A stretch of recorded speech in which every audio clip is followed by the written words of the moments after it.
all. We have a quorum. Okay.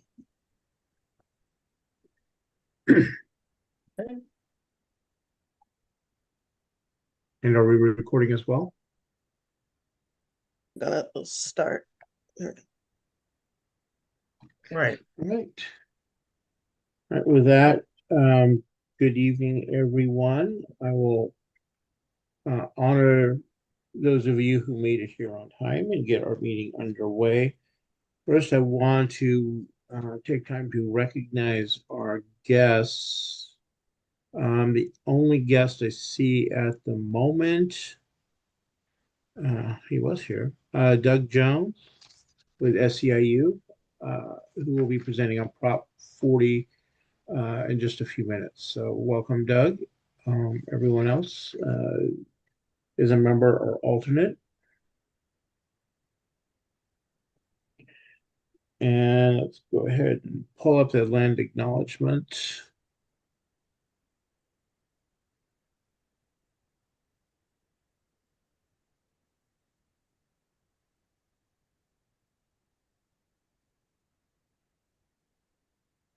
Okay.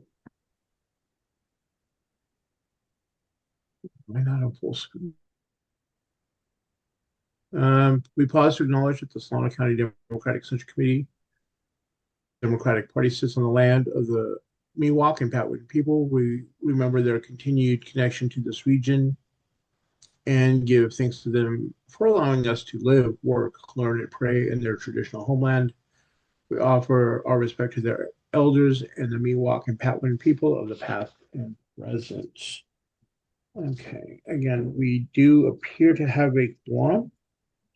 So we'll move on with our agenda. I do want to remind people coming up later, we do have several items to vote on. If you are an alternate and your member is already here, please do not vote at all. If you are a guest and not a voting member, please do not vote at all. Just close the poll when you see it, because otherwise it will screw up the tabulation or instructed by our tech person. So make her life easy. Don't vote if you're not eligible to vote. All right, with that, moving on to the approval of minutes agenda. The April 22nd minutes, like I said, I could swear I saw that they had been sent out. So if anyone else recalls seeing them, I'll entertain a motion to approve them. If not, we'll just. They were sent out. Yeah. Okay. I remember seeing them, and I will make a motion. All right. So there's a motion to approve them. Is there a second? Second. All right. So Who made the first? Jay McDougald. Yeah. Okay.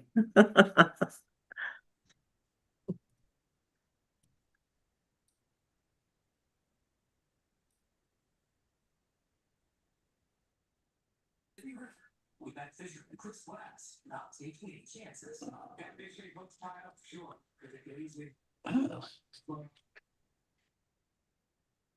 Vote early, vote often, vote quickly, vote correctly, etc., etc.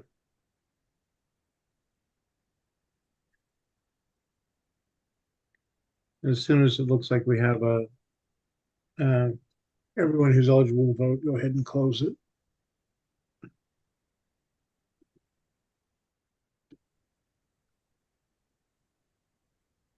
Okay, thank you. Next up, the approval of the June minutes. Does anyone have any additions, corrections, or deletions for that one?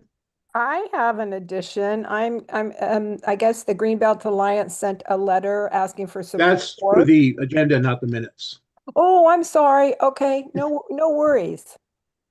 So if, again, moving on, the minutes from last month, does anyone have any additions, corrections, or deletions? If not, I'll entertain a motion to approve them. Motion to approve Jay McDougald. Okay, I'll Second, Michael Brinkman. I'll let Michael okay, second. we have a motion and a second, so. Apple,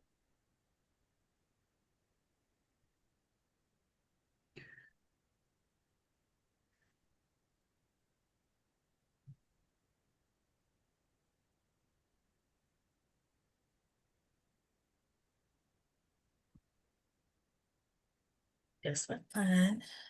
Yeah. Trying to break into caucus out. Right now, Lisa on the meeting and it's still. Thursday, they say all officers involved are on administrative leave while this investigation is underway. Okay, Matthew, thank you for that. There's also a major development. Can somebody mute themselves? So it's got some background noise.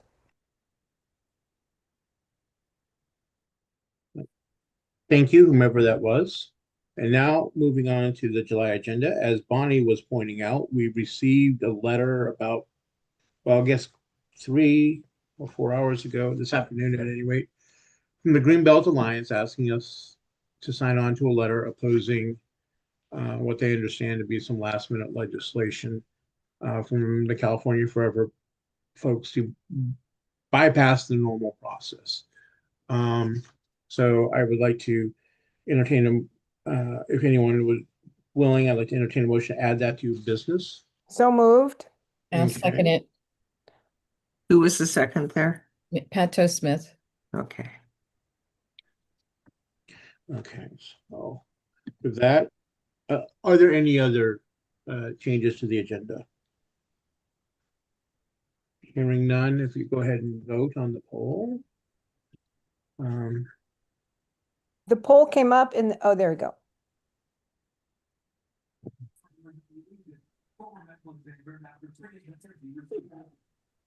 The thing is, going is that there's no identifiable sign.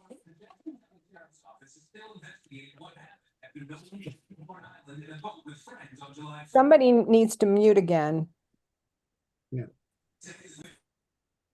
If you're not actively participating in the meeting, please keep yourself on mute or shut off whatever the background noise is.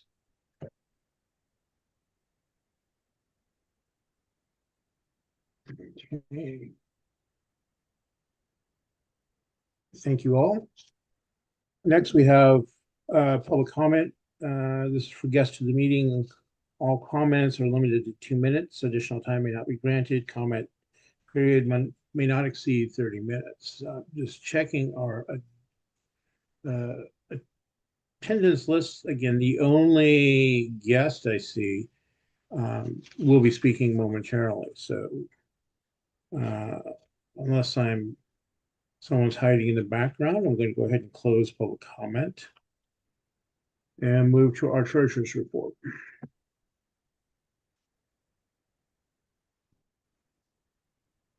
Okay, so I think Don sent this out earlier. So we'll look at our July reported finances. And I'll start with the federal account. We had a beginning balance of $14,126.19. Contributions of $70. We had award to dinner income at $25, and then the allocation transfer that we got from our state account of $1,033.33. For total credits of $1,128.33 with looking at our debits, River City Business Services, $247.04. Our Act Blue Bank fees, merchant fees for doing business with them, $3.76. Storage unit includes $32. There was actually storage unit we got charged twice for because there was a new storage unit that was opened up by our past chair, and that actually caused a merge of the two accounts, and a whole lot of other things transpired. So I ended up having to go in person and meet with Bridget Hundley so that we could separate the two and and could transfer ownership of the account to myself, the current treasurer. So as a result of that, there was $32 over what our regular bill is, which is $168.99. Bridget kindly actually she reimbursed us with that for that $32. But you'll see that the receipt, if you get a chance to observe it, if you want me to send it out, I can, for $200.99. And then our storage fee for this month for 318, which is our storage unit number, is $136.99. So it's minus that 30 some odd dollars. So we have a total debits of $588.78 for a total ending balance of $14,665.74. Going to the state account, we had a beginning balance of $6,692.85 with a contribution of $50, totaling $50 as our total credits. When you look at the debits, we have again the ActBlue merchant fees of $199, and then of course the allocation transfer fee that we send to our federal account to cover bills, etc. Operating costs of $1,033.33. So total debits of $1,035.32, and a state ending balance of $5,707.53. And that gives us, when added to our federal account, total federal and state account of $20,373.27. Now, at the end of this, I added the awards brunch sites so that you would have that available for you. To date, we have about close to $1,000 in the bank for our awards dinner, for our awards brunch, rather. It's a brunch on Sunday, August 9th at 12 noon. And so we're still looking to cover our costs, which we said was our budget, which is about $2,100. And I think we'll make that pretty well, because people are contributing daily. So if you have any additional questions, please ask me now and I can answer them for you. Okay, if you don't want to ask me now, you can also put it in the chat and I'll respond that way. Thanks much, everyone. Thank you, Karen.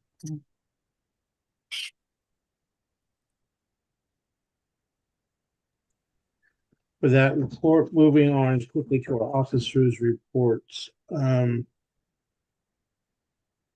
Two items of note I have. One is that the County Central Committee chairs, or a majority of them,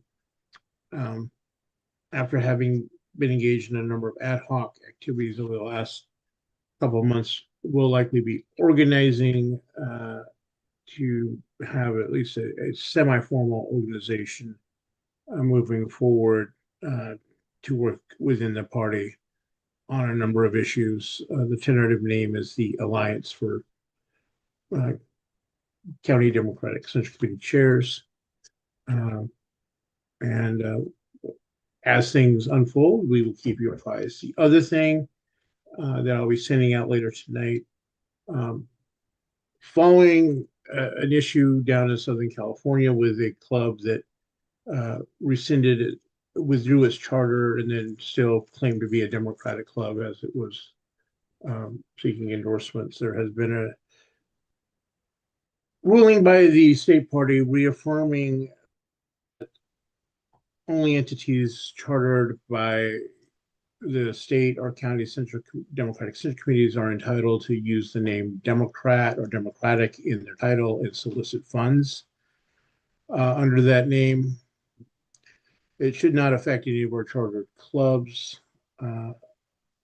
but should you lose your charter, you would have to change your name to, Citizens for Good Puppies or whatever, and not continue to call yourselves a Democratic club. So I'll be sending that email out later this evening. And other than that, it's the usual preparing for the state e-board meeting at the end of the month. We'll talk about that later on, and getting ready for the elections. Officers, do any of our officers have a report tonight? Northern Vice Chair? No, I don't. No. Okay, secretary, Nope. information officer, Not this month. okay, parliamentarian. Just to remind clubs and club treasurers that your semi-annual report for the first half of the year is due end of this month. Right. That's my report. Thanks. Moving to business, with Bonnie's permission, I'm going to go ahead and jump down to hear from Doug Jones, who is presenting on Proposition 40. That's okay, Dawn, but I do have one other thing that I failed to talk about adding to the agenda, but I can talk about that before my report. Thank you. Okay, we'll do that. So with that, let's get Doug Jones, if we can spotlight him. I'm here.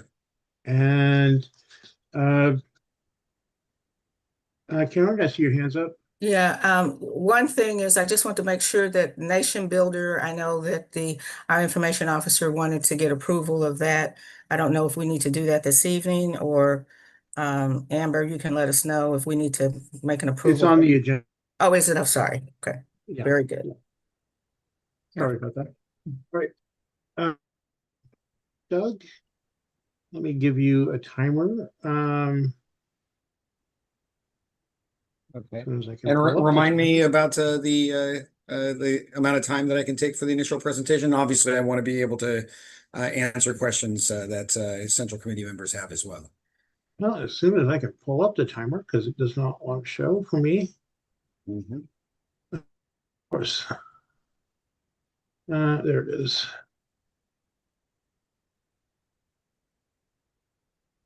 We're going to say keep it brisk, so 5 minutes for your initial, and then we'll take questions. So when you begin talking, I'll push the button.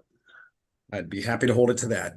So it's good to be with the Central Committee again. I've been with you a number of times before. Long time CDP delegate. I think I'm in my 9th or 10th term as a CDP delegate. I'm also on my county party Central Committee again in Alameda as an associate.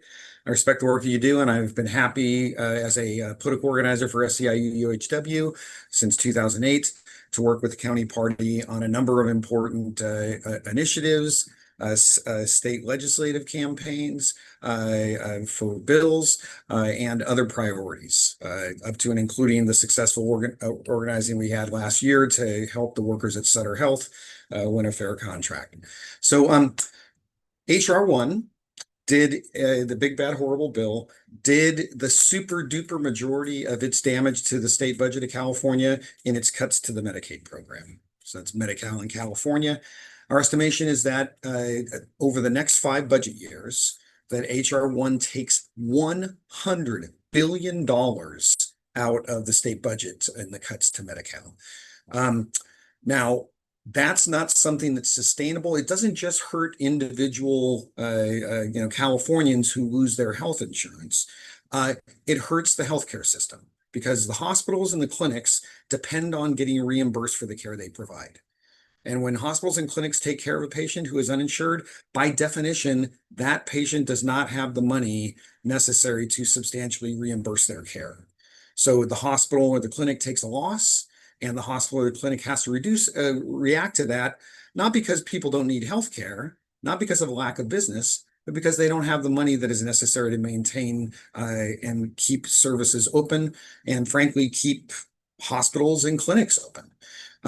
We estimate that 83 hospitals in the state of California are in danger of closing if we don't do something to repair the $100 billion budget hole over the next 5 years that comes from the cuts in HR 1. The great news is that the billionaires in California, which now have increased to over 200 billionaires. We did not used to have almost any billionaires anywhere in the world. Now, just in the state of California, we have over 200 billionaires.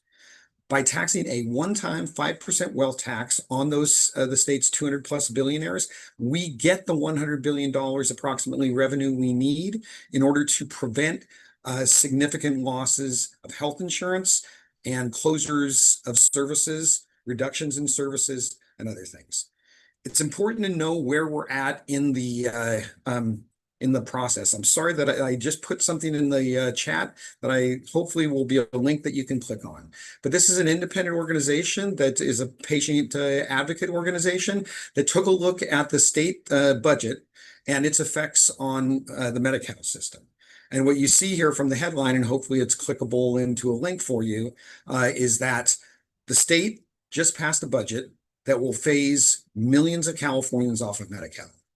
This is exactly the sort of estimate that we had, that if we don't get a whole bunch more revenue that is dedicated to filling the Medi-Cal hole, that we're going to lose health insurance and thus lose services.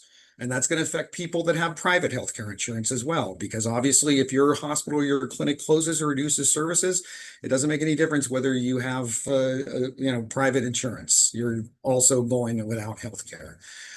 It's also important to know that the counties in the state of California have been ringing the alarm bell on this as well. Now I've dropped into the chat a statement. Again, this is after the budget was passed by the organization that represents California counties. And what we see here is that they say there was some successes in defending certain programs in the budget, but Medi-Cal was not well defended. And what that results in, one of the things that they say in a section of their analysis is that counties will have no choice if these cuts remain, but to pull money away from other programs, especially public health, public safety, and efforts to reduce homelessness. And we add to this, our analysis, that it's also going to cause the closures of hospitals and clinics. This affects the public healthcare system, but it also affects private providers. Our estimation is that Sutter Health and Kaiser, because they're large consolidated healthcare hospital systems, each of them are going to lose hundreds of millions of dollars in revenue each and every budget. So we need to preserve our hospitals and our clinics, and that's why we're asking the county party to do a support position for Proposition 40 tonight. All right. I'll ask anyone who has questions, drop them in the chat, but I will ask the first one. Governor Newsom and many others claim that this is pointless because the billionaires are going to move out of town, move out of state, and lose their ability to collect income tax from them, not only once, but in perpetuity. So what is the response to that claim? A terrific question. There's over 200 billionaires in the state of California. Not one billionaire has gotten in front of a camera or talked directly to a reporter and said, I moved my primary residence out of state. Not one. About 5 or 6 of them have said through their proxies that they bought property elsewhere.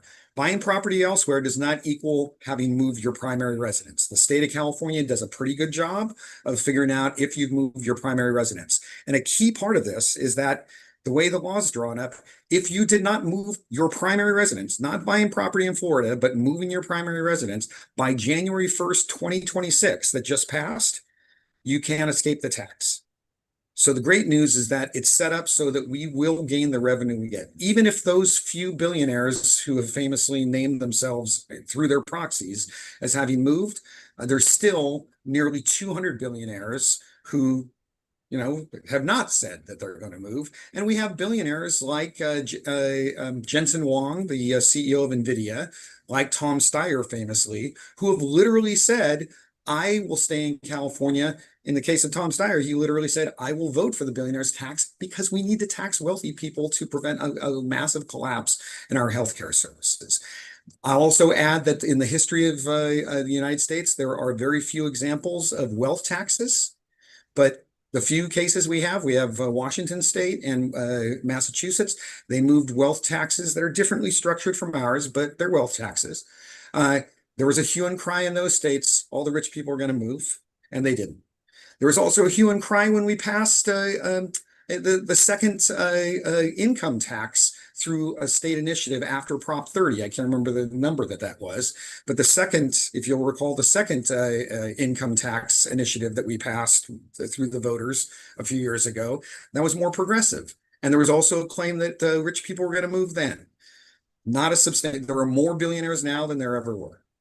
The final thing I'll say about income taxes is that wealthy people are extraordinarily skilled at figuring out ways to avoid having their wealth, accounted for as income.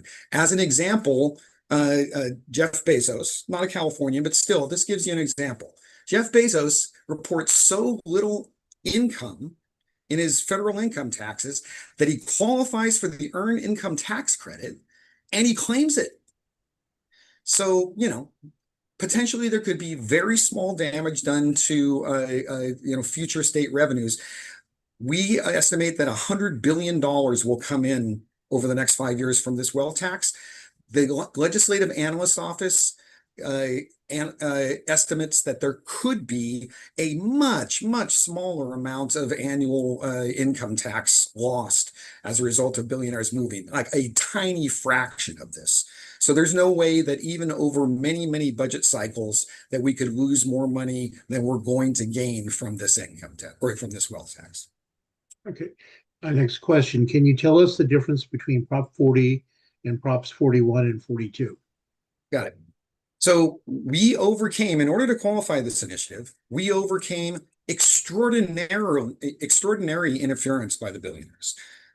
Amongst the things they did was that they put forward these two ballot initiatives, Propositions 41 and 42, and they paid signature gatherers $25 a signature to collect signatures for it. They mailed the petitions to people's homes.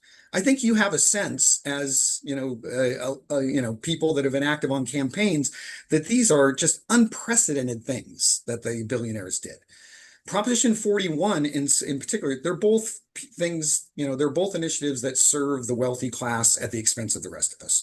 Proposition 41 nefariously does some things that would actually negate the effect of the billionaire tax if it were to pass. So, we're going to spend a little bit of time making sure the voters understand that Proposition 41 is bad and they should not vote for that. But Proposition 40, again, is the wealth tax. Proposition 40 is the one that was put forward by the billionaires in order to negate the effects of the wealth tax.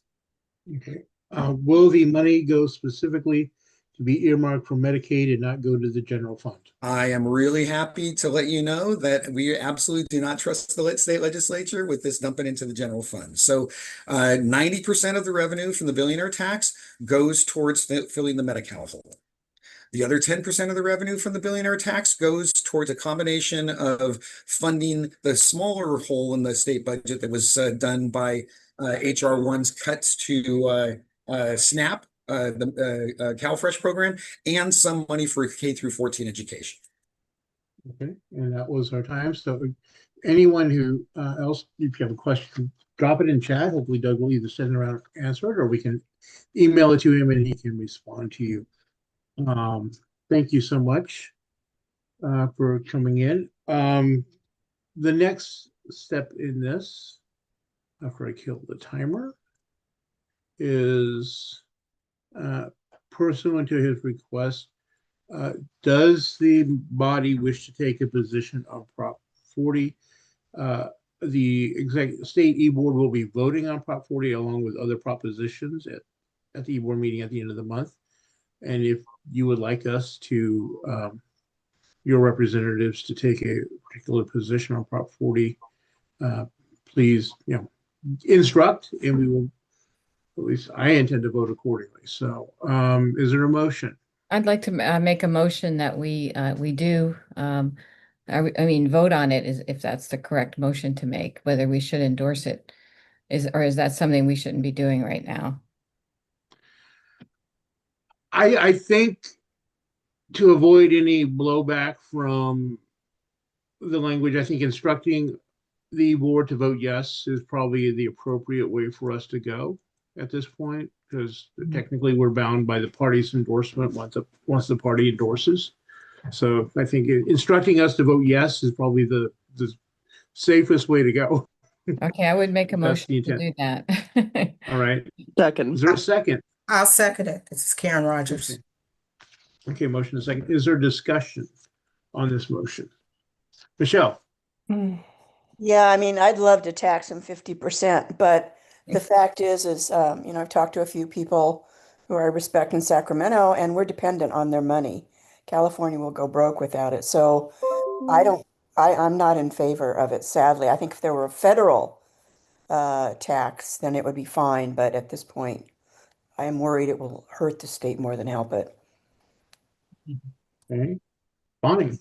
Yeah, I wish there had been more discussion with Doug. I actually support this, but I am concerned. The concerns that I've heard are more that the money is specifically earmarked for really specific things and negates other things in like community health centers, that sort of thing. The other issue is once the billionaires are taxed, it's like a one-time tax, and that maybe down the road, it would negate doing a long-term plan on this issue. So those are kind of the two things. And I can talk to Doug offline about this, but I personally, I think these guys need to pay their fair share. Okay, Pat. Yeah, I feel that this is very important because we will, our healthcare facilities will be affected by all these cuts, and that's more important to me than anything that rural hospitals in the state are going to be able to remain open. And so I don't, as the gentleman said, as Doug said, I don't really think the billionaires are going to be leaving town. I don't think this is a huge amount of money from them. I think it's something that should pass, and I wish it was made to be ongoing, but I'll take it for this time only. And I think as long as it's going to the Medi-Cal, and it sounds like some of the SNAP beneficiaries might see the money too.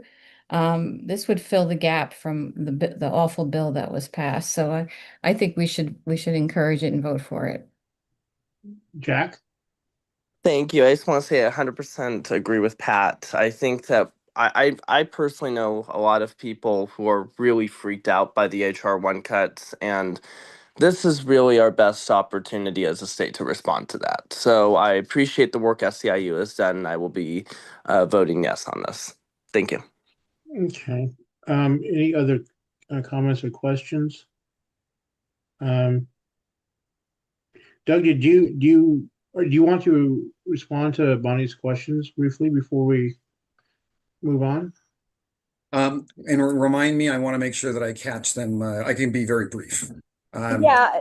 So Doug, the arguments that I've heard against this referendum are that number one, it's only a one-time tax and it might negate, down the road more. I can address that one briefly. Okay.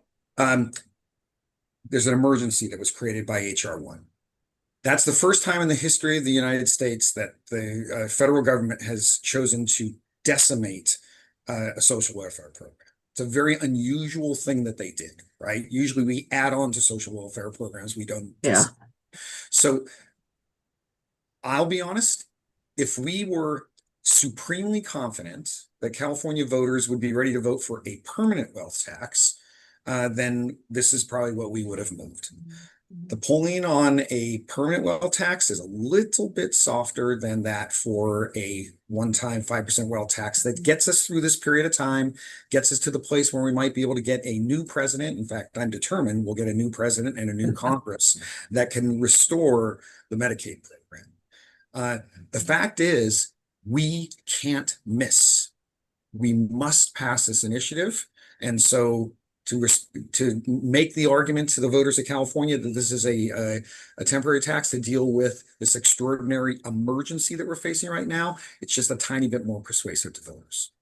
And the second, if we don't, do we have time for the second question? Yeah, it was about rural healthcare. Yeah, well, it's about community health centers, and the money is very specifically earmarked in those centers. So it doesn't necessarily, it might affect other like transportation for disabled people it affects certain, it's not earmarked for some things and it is earmarked for others. So there's concern about that it might negate those other services provided by health centers. Those were the two things that I've heard. I'm not sure. I just want to make sure, Dr. Hamilton, I just want to make sure you're interpreting correctly. I don't believe that's a effect that would happen from Proposition 40. I think it is an argument that the community health clinics are making about Proposition 44, which is that there was be some exclusion of what they. The way it's earmarked. Yeah, Okay, yeah, yeah. I can talk offline with you about this Yeah. and I can further investigate that. I recall them making that argument, the one that you're talking about. There are specific types of things that we do that need to be funded. I remember them making that argument against Proposition 44, which is a community clinic spin. Yeah. Well, yes, that's the case. Okay, I won't hold any more time on this. Thank you. Okay, Liliana? Hi, yeah, I wanted to speak because I am a healthcare worker. And so I've already seen firsthand the effects of HR1 cuts. I would say about 85% of the patients that I personally see every day are on some form of Medicaid. And so they've already started experiencing cuts. And so I think this is really going to be something that is very important that we pass. So definitely wish that we can vote in support of it tonight, or in support of suggesting that the e-board votes to endorse. Right, I'm not seeing any other hands, so if we're ready to launch the poll on this.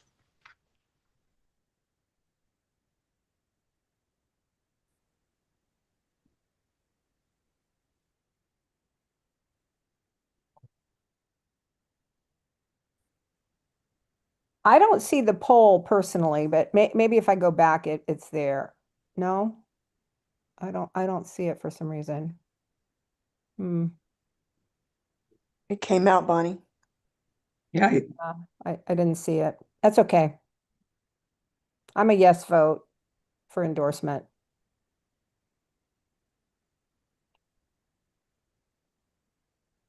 Has everyone eligible voted? All right, looks like it passed 75% to 15%. So we are instructed to vote aye. All right. Thank you for indulging me. Doug out of turn. Bonnie, you want to go ahead and give the ledge report now? Oh, you had Well, something else you wanted to add to yes, and actually it is about a proposition, and I apologize because I thought we were going to talk more generally about propositions, and I didn't know we were only going to focus on one. And that's We are talking generally about propositions. We are? Yes. Okay, perfect. So I am proposing that we oppose Prop 45, which is funded by the California Chamber of Commerce and corporate interests, and would dismantle California's bedrock environmental law, the California Environmental Quality Act. We have, as I said, we were discussing on the agenda. So when we get to 45, because the thought was to have the membership give us their feedback on these prior to the e-board. Yeah, okay, so we're not the intent for the discussion, so that if the members have a strong commitment one way, they can instruct. So it's later on in the agenda, is Yeah, what you're it's saying. Okay. yes. Okay, thank you. Okay. So back to the ledge committee report.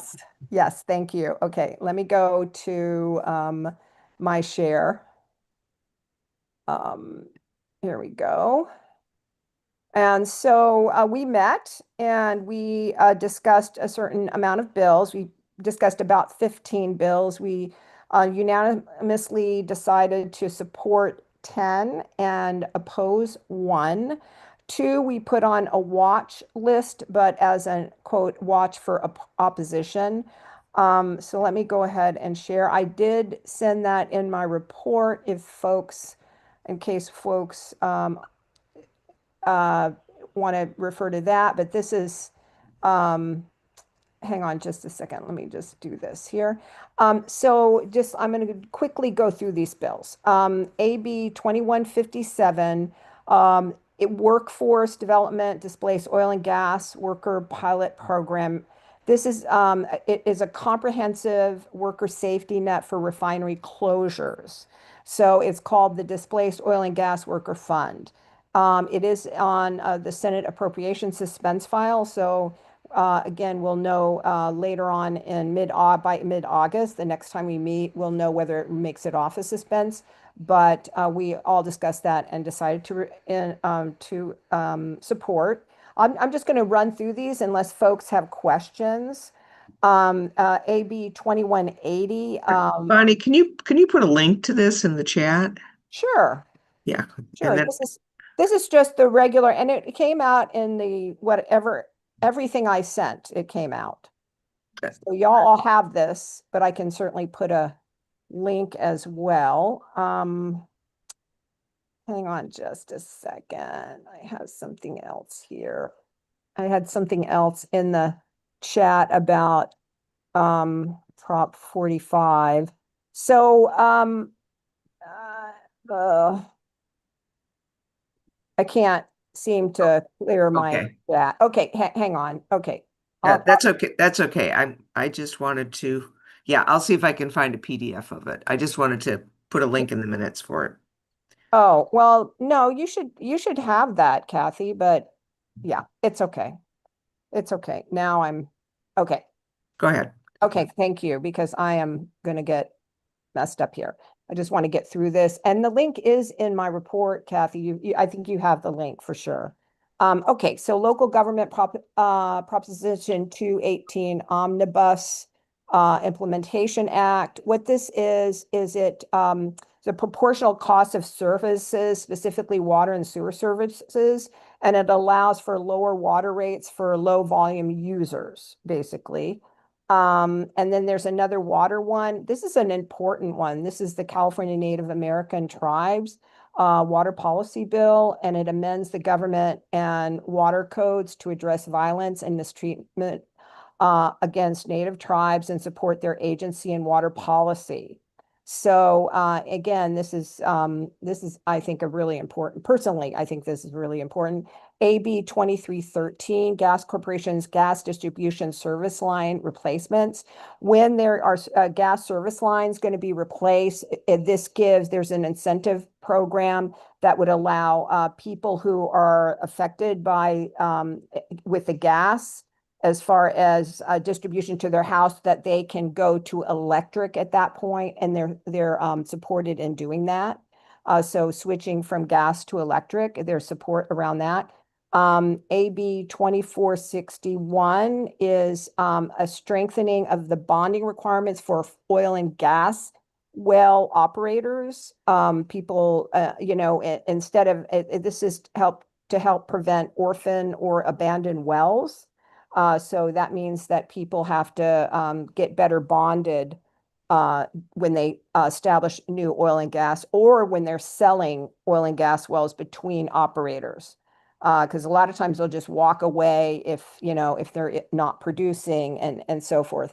AB 2469 is this is water use disclosures for data centers.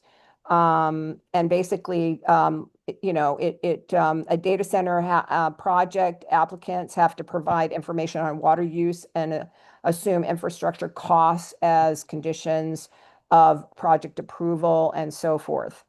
AB 2560. This codifies the Climate Action Plan for Transportation into law. Their goals, but it codifies that Climate Action Plan.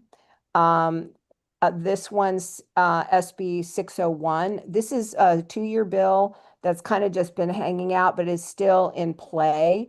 And it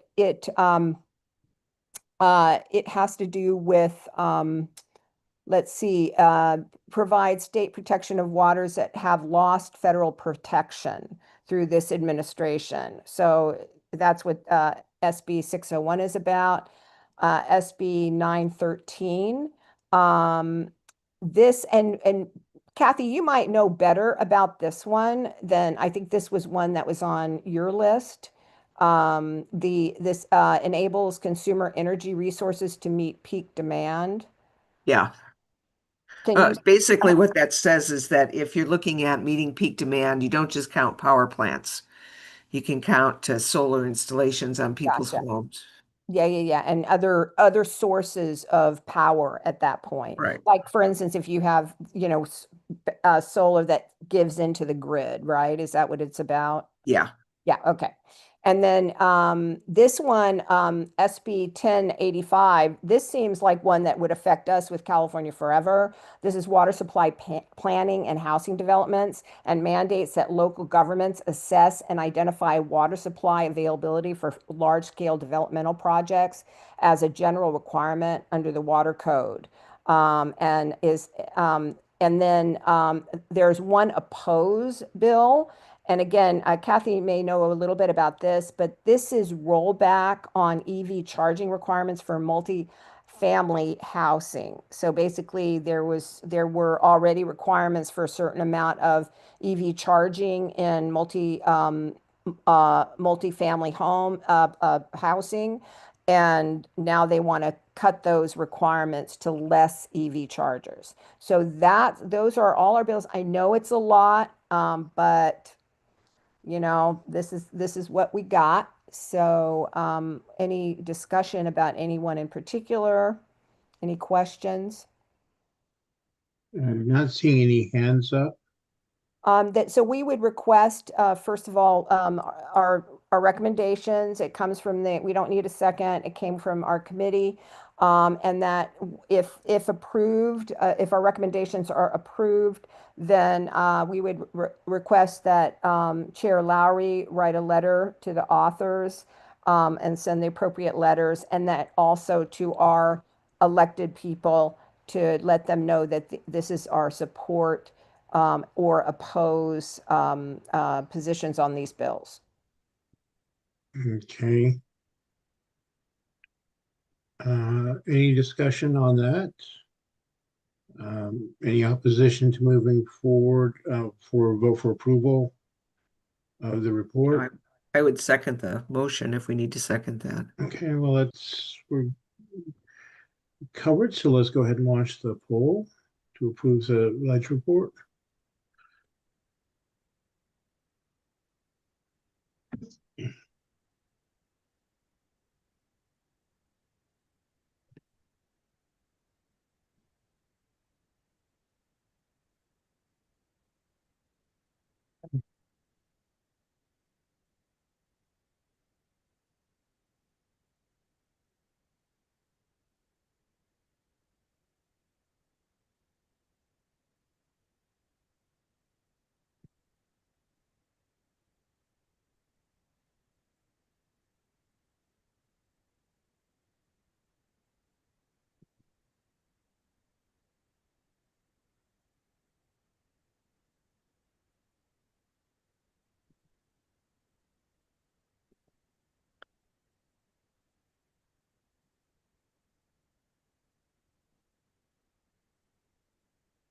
Vote early, vote often.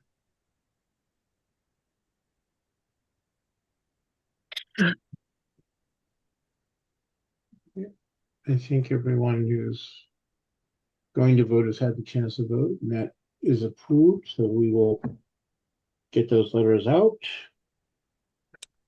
Thank you so much. All right. Okay, next item, again, moving back to our propositions, as I sent out a couple of different bits of information. There are 14 state propositions on the ballot, and the party will be voting on its positions at the e-board meeting at the end of the month. So I figured it'd be appropriate for us to go through them, hopefully fairly briefly, and get a sense of where the members would like us to just vote aye or nay on these, if you have a particular position. First up is after Prop 40 is Proposition 41. Audit new tax spending is in response to the billionaire tax proposal. Would require state audits, apply revenue from new taxes to the state spending cap. And would effectively cancel out the wealth tax proposal. If voters approve both measures, the one with more votes will prevail. And for those of you curious, I'm reading from the Cal Matters article on this, so their synopsis. I make a motion that we recommend the board oppose that. Okay, Second, Jack. there's a motion and a second. Any discussion? I'm sorry, which number? 41. So this is a recommendation again to vote no on 41. Well, we just voted to support 40, so this bill would negate a lot of what 40 is designed to do. So there you go. That's my discussion about it. I would concur with the previous speakers on that, if we're for 40, then obviously we wouldn't be for 41 or 42. Yeah. So any other discussion, or can we go, or if we have the poll ready, let's launch.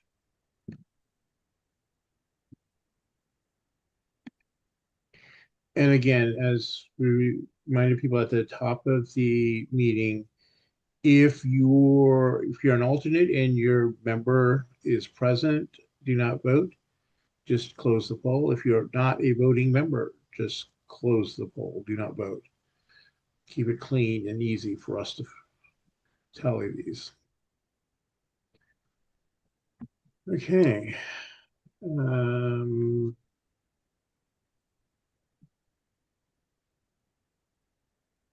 Any further votes?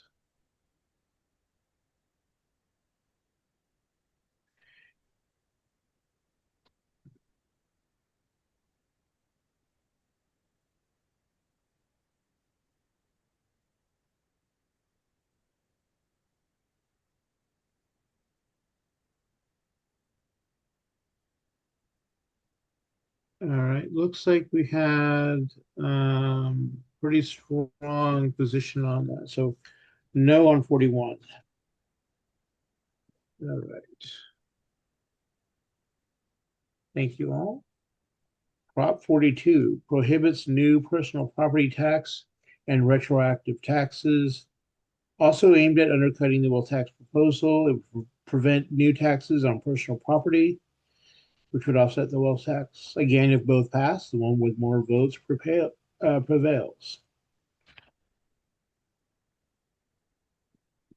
So, as I said, it's another bill aimed at killing Prop 40.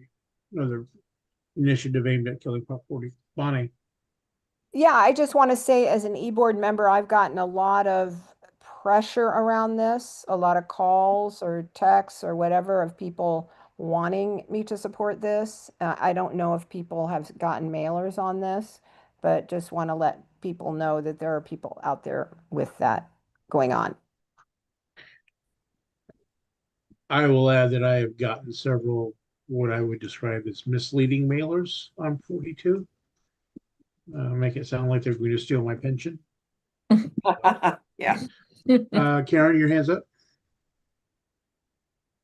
Yeah, so I just think there might be some misunderstanding on it in terms of clarity. For them to understand that. So if are they going to get their property tax, and does that mean that, so I think that's where it is. So just for clarity, can you restate exactly what this will provide? This bill? Honestly, this is one of those that is not in my wheelhouse. I mean, this kind of stuff, I'm like, I don't know, I haven't answered their texts or phone calls, their multiple phone calls or anything, because I'm like, I'm not sure about this one. So, I mean, I think there's clarity in our discussion tonight about the billionaire's tax and how this would affect that or maybe offset that. So again, I will let the people who in the room who are smarter tax in the box than I am, or sharper tax in the box.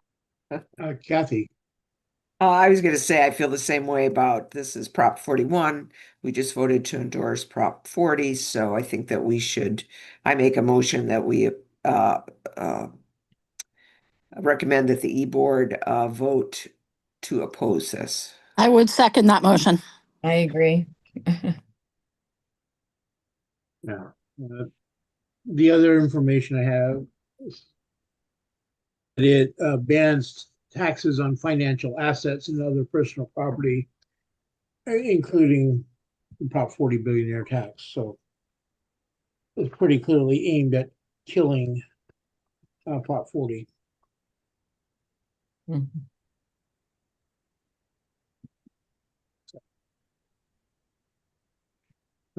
With that, is your hand up again, Kathy, or, No, I'm sorry. okay. Did we have a motion? I have a motion that we oppose it and vote on Yeah, it.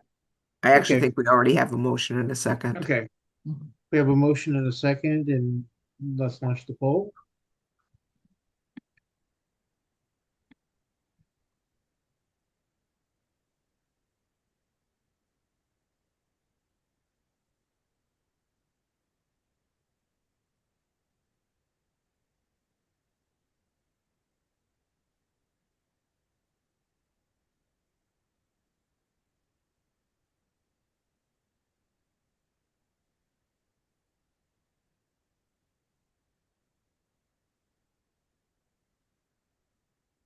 Okay.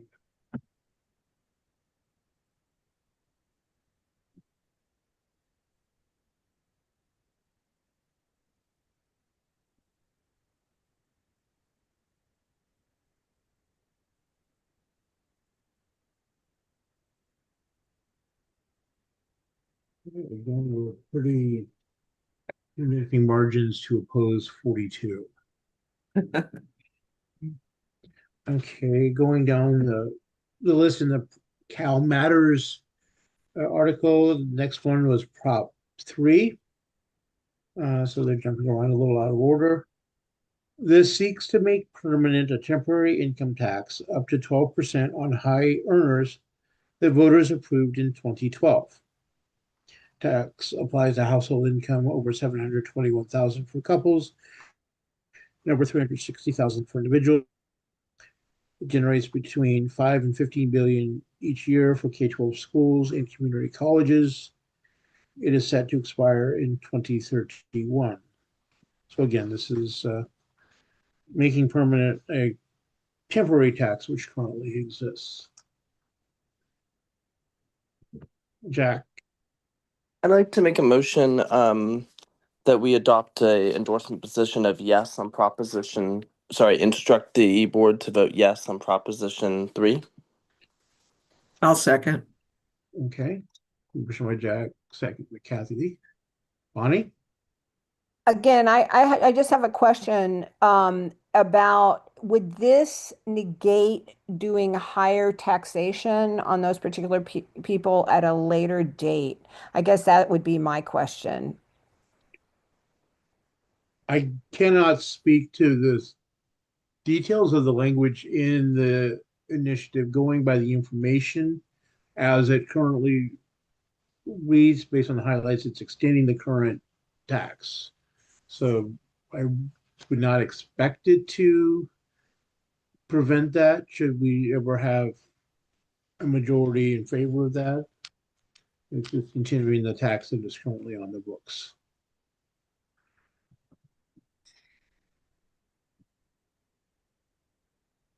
Any other discussion?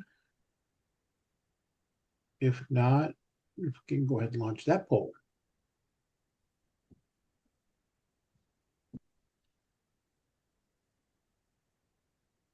God, it's freezing.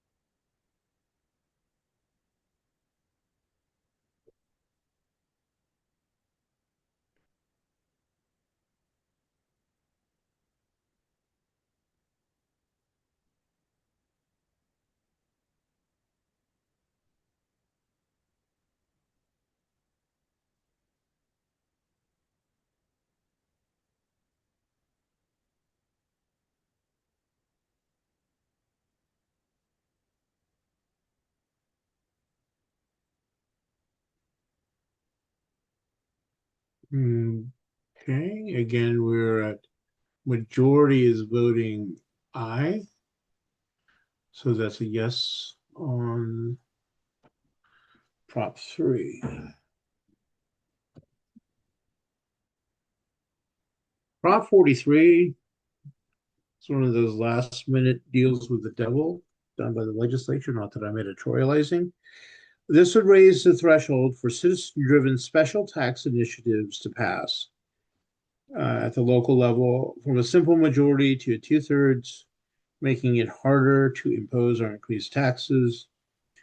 This measure, placed on the ballot at the last minute by state lawmakers, reflects the deal state leaders struck with the Harvest GAN Taxpayers Association.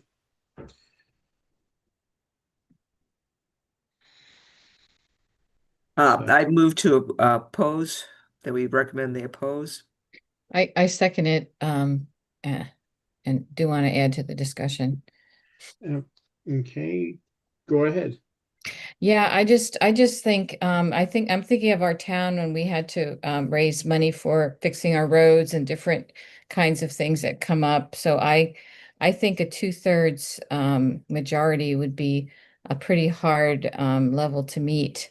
And sometimes these taxes are very important, especially for schools and different things that may come up. So I'm thinking that we shouldn't change the majority, so I think we should oppose it. Yeah, it's ruled by the minority. Yeah. Can you confirm the number? I have Prop 43. Yeah, I just, along those lines, I remind people that before the threshold for local school bonds was reduced to 55%, there were an awful lot of bonds around the state that received 65% majority votes and still failed because they couldn't reach 2/3. And I think Fairfield soon went something like two or three decades before it could pass the school bond because of that. So Pat, did you second that? yeah, I did second it, yes. Okay. For communities who need to pass the special taxes, Mhm. make it challenging.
Okay, we have not as clear a majority in opposing this, but of those who voted, 65% are opposing Prop 43.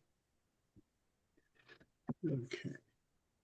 Next up, Proposition 1, the Affordable Housing Bond. This would allow the state to borrow $11.25 billion for affordable housing, with $10 billion to buy, build, rehabilitate, and preserve affordable homes, and $1.25 billion to help veterans buy homes. Is it a total 11.25? Yes, total of $11.25 billion. Okay. That's without the interest, right? That's just the borrowing, the initial. That's just the yeah, the borrowing. Does So it the mean interest total will be cost? about double Double. to pay it off. Hmm. At least that's what we've been paying in the last few years. So is there a motion on this at all? Or do we want to leave this for I would move to have the board endorse it. I would Okay. second it. Yeah, I was gonna say, yeah. Okay, so there's a motion. Yes, excuse me, motion and a second to support Proposition 1. Who Any was the discussion? second? Meg Dugald. Okay. So, I'm not seeing any hands up for discussion. I guess we'll fire off this poll.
Eight. Okay, that is another aye vote. And Cal Matters takes us next to Proposition 37, a 25 billion home buying loan. This would create a $25 billion mortgage loan program for home buyers who make less than 200% of the area median income. The measure would offer fixed rate mortgages for up to 17% of the purchase price on homes priced under 1.5 million. Home buyers must pay at least 3% of their down payment. And the other information I have says it's funding the low-cost mortgages on new construction or non-residential buildings converted to housing. Bonnie. So my question on this, and actually the other one even, is, okay, if we're borrowing that money, like what are those terms and what does that mean for the state going forward? I mean, that's what I'm worried about. I mean, let's do a billionaire's tax to pay for this. Anyway, I just am questioning, like we're broke, aren't we? The state, and we're borrowing money. I mean, again, I'm just, anyone know, that's more financially astute than I am? I don't know. I don't know the details on this specific one, but generally speaking, they're general obligation bonds, and funded by the taxpayers over however many years, 30 to 40 years. But that's just in general. I don't know the specifics of this particular ballot measure. Michelle. So my concern again is just we are broke and spend, spend, spend is our answer to everything, and it hasn't fixed anything yet. So we haven't really taken a good look at the process and said, what's wrong? How can we do it right? Because this money is, we need to take care of these problems, but if it's not spent wisely, the problem will still be there, and we'll have to pay interest on bonds, and that's going to come out of social services. So I don't know. I'm just not feeling good about saying yes for all this money. I don't know who it's going to affect down the road. People don't have money now. I mean, the Democrats need to sort of face that.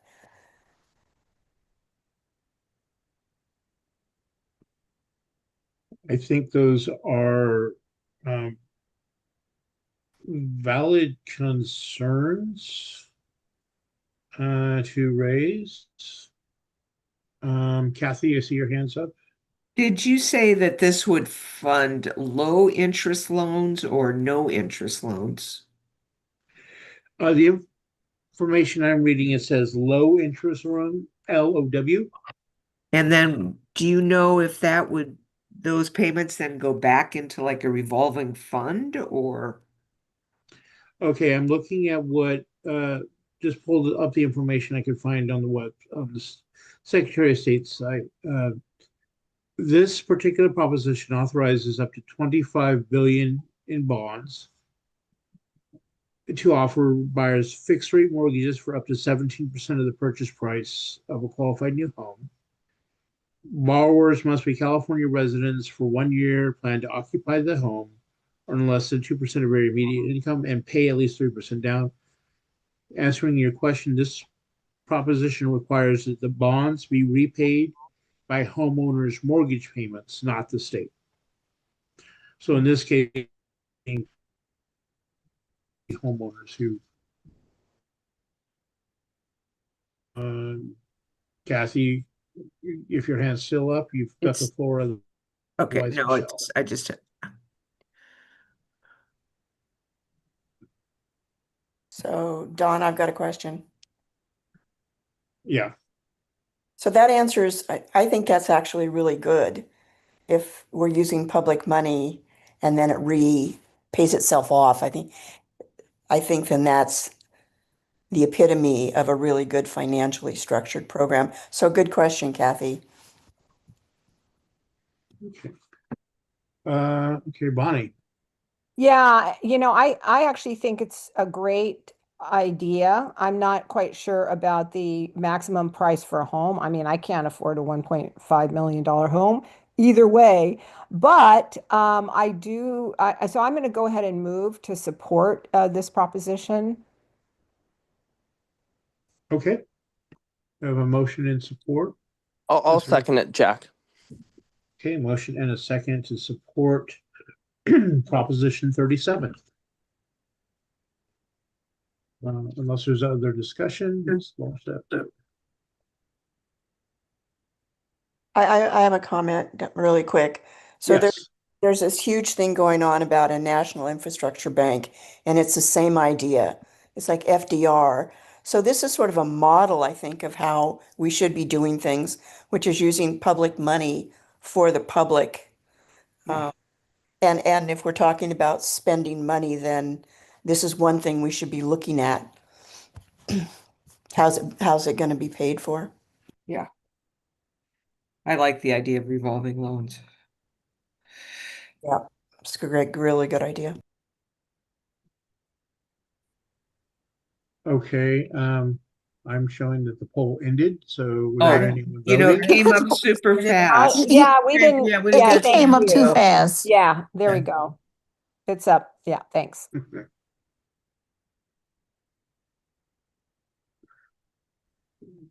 I realize that we've got quite a bit of business to do, but we should still allow people the chance to vote. Especially I after we closed it talked about because it. Michelle started talking. I Yeah, thought yeah. we were done with the discussion portion.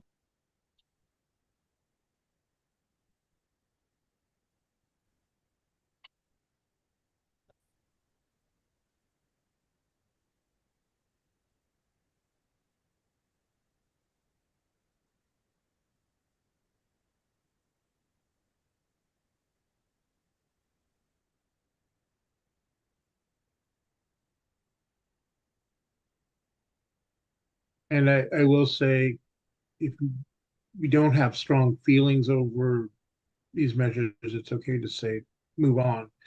I don't know that that'll be the case as we move forward, but so this is again, well, the number of people voting was less, very strong support for it, 88%. Okay, next from Cal Matters, Proposition 4, public campaign financing. This measure would give local California governments the authority to set set up public financing systems for state and local political candidates. Public campaign financing has been banned in California since 1988. So this is a measure put on the ballot by the legislature. I move to endorse it. Okay, Second, Jack. in a second, any Yeah, I have a question about it. Darn it, but what was that question? Okay, I'll see if anybody else has a question because I had a question and it just slipped my mind. Everybody was so fast. Okay, anyone else have their Okay, question? I'm sorry, can I get that number again? This is Proposition 4. Thank you.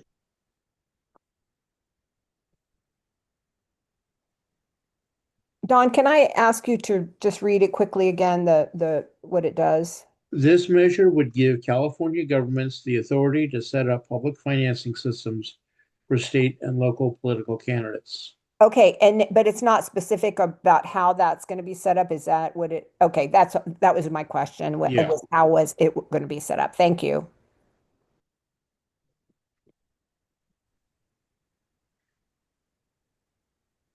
It just gives the authority to do so.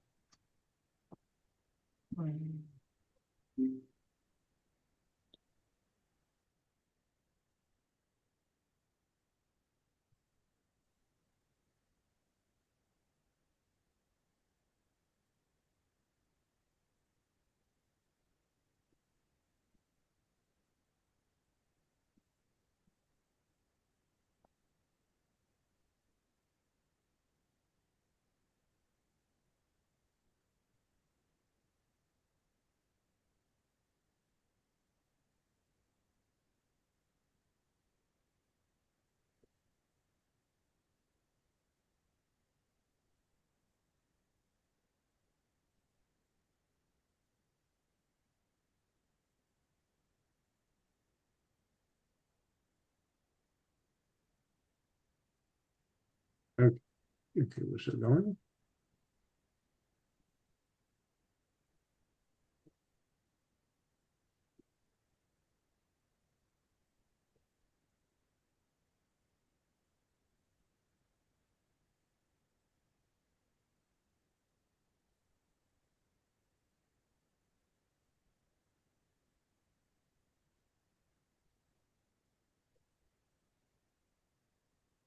All right. Has everyone voted who wishes to vote?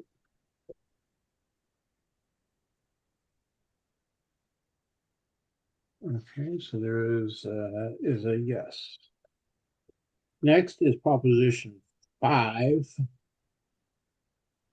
Recall election reform. After a recall, this constitutional amendment would eliminate the election to pick a successor immediately, such as when Schwarzenegger was elected to replace Gray Davis.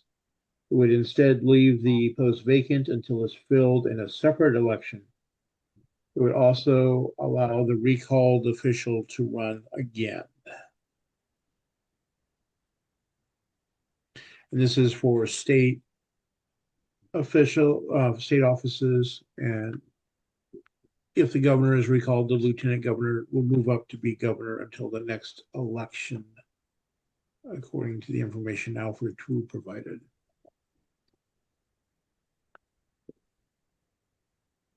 Any discussion, any thoughts on this? Paula? Does this just apply to the governor? The information says state officers. So let me.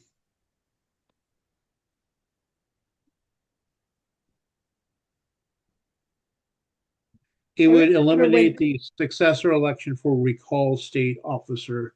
So any state officer who is recalled, the office would remain vacant until a special election, except for the governor. I move to support it. There were several hands up when you Yeah, said. Karen, Oh, I'm sorry. I'm not looking at the screen. I'm writing. Karen, Okay, so if there was a problem, I mean, kind of in a way got that going on with Mitch McConnell right now, right? Really? I mean, if it's vacant, it'll be vacant for X number of, I don't know if the clarity around that, it escapes me. So the lieutenant governor would not step in and it would just be vacant. no, if the governor's recalled, the lieutenant governor moves out. Okay, all right. Okay. So which spot is gonna, which spots would be just vacant until we vote again? I mean, is that, I thought I heard that as part of the, It, based on what I'm seeing from the language, the other statewide offices would not be filled in a successor election. It would be probably filled by appointment. It's not very clear at a quick glance. got it. Okay, thanks. Thanks. Bonnie, Yeah, that's what my question was, I would assume that as long as the governor can appoint someone, I think, or whoever is the acting governor can appoint someone. I mean, I think that's a little bit of a rub that I don't want those. And it doesn't apply to the US Senate, right? It's just for the state. statewide offices. Correct. Officers. So, yeah, so that would be my question about it. Okay. If people could be appointed in those seats. Like I said, it's not very clear at a quick read. Carrie. The League of Women Voters of California and California Common Cause support this. And it's just, giving, right now, the lieutenant governor position is ceremonial, right? They step in when the governor's out of state. So I support this measure because, well, first of all, the League of Women Voters of California have come out and endorsed very few propositions. So I value their judgment, and they say that there's a broad statewide coalition of nonpartisan democracy advocates are united in supporting Prop 5. So it's protecting the majority rule and restoring California's recall process, giving back to the voters as it was designed to serve. So I support this, and Kathy has her hand up. Kathy. I mean, this would eliminate the fiasco that we had with Newsom's recall, and that you can hold another election for a lot of things. You don't have to wait till like a year. You can have elections much sooner than that. So, Michael.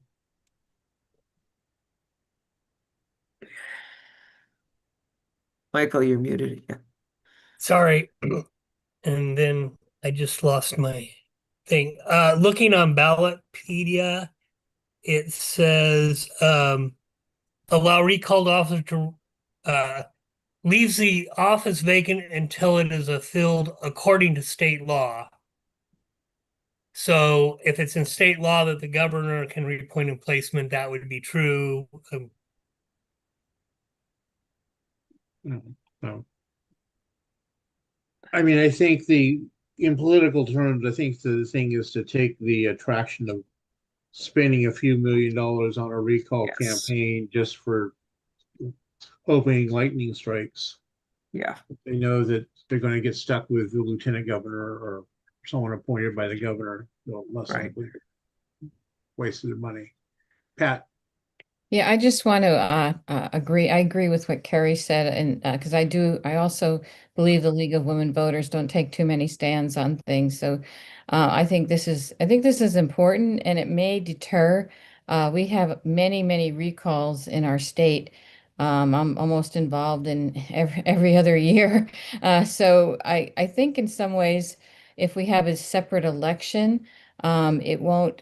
Like the way it stands now, all these people are running while the recall's going on, and it's very chaotic. So I think this would help make it less chaotic, and it may reduce the amount of recalls that we keep getting. So those are my opinions on it. Right. And we should vote for it. We have a motion and a second, correct? I don't know if we've had a second. I'll second it. Okay.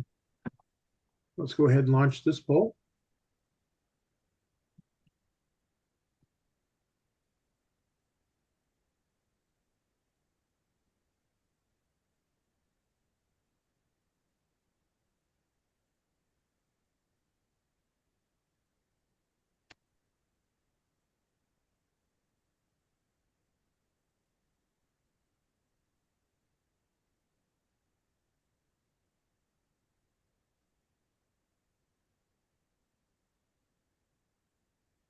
Okay.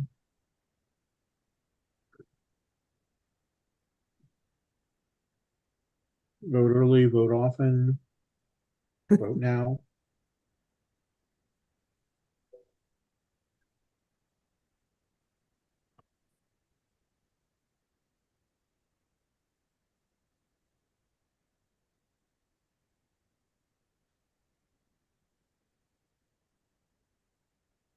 All right, 75% of you who voted yes.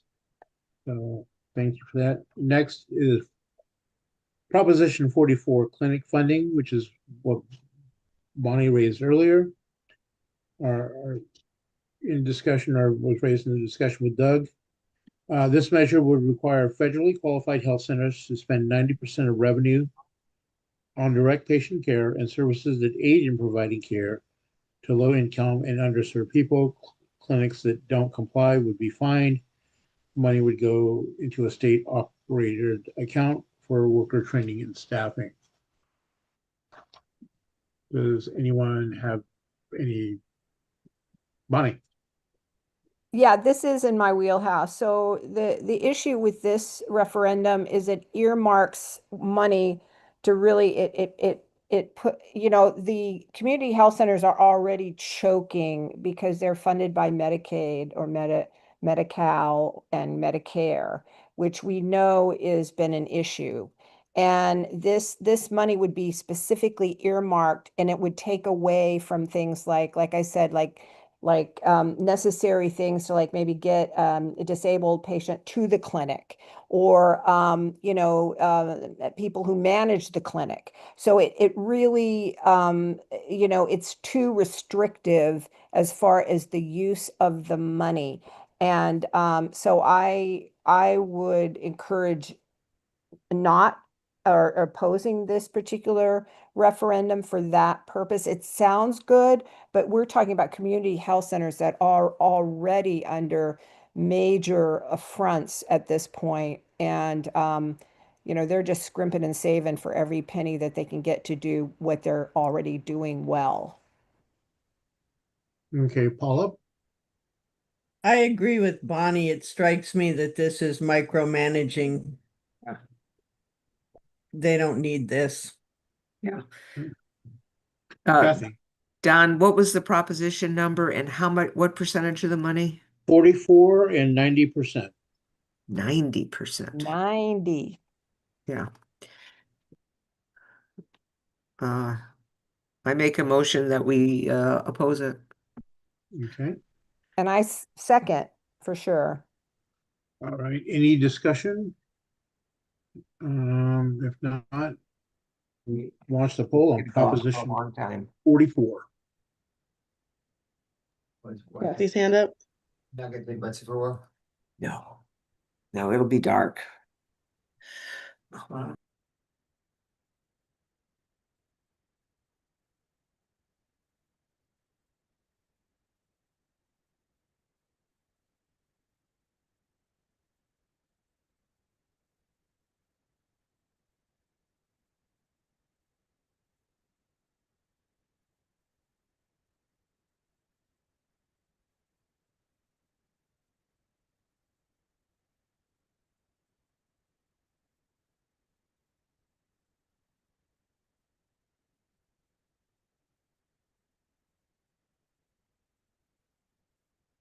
Okay. Again, vote early, vote often.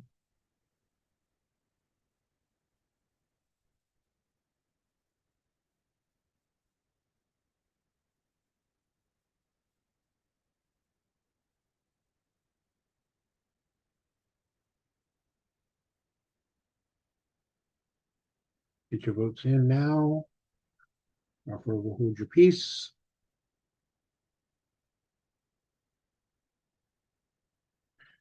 Okay, that is a no position. We are taking the position of no. Let me rephrase that.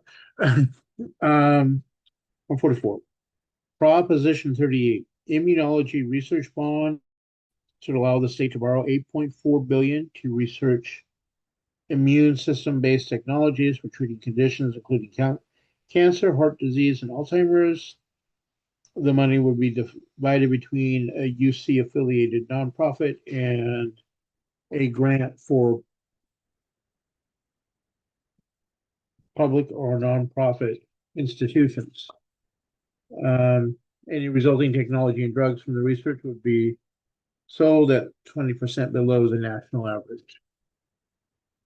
Anyone have an opinion on this? Don, I hate to do this. Can you read the beginning of it again? And Sure. who put it forth? Who is the sponsor of the Okay. referendum? Okay, this would allow the state to borrow 8.4 billion to research immune system-based technologies for treating conditions including cancer, heart disease, and Alzheimer's.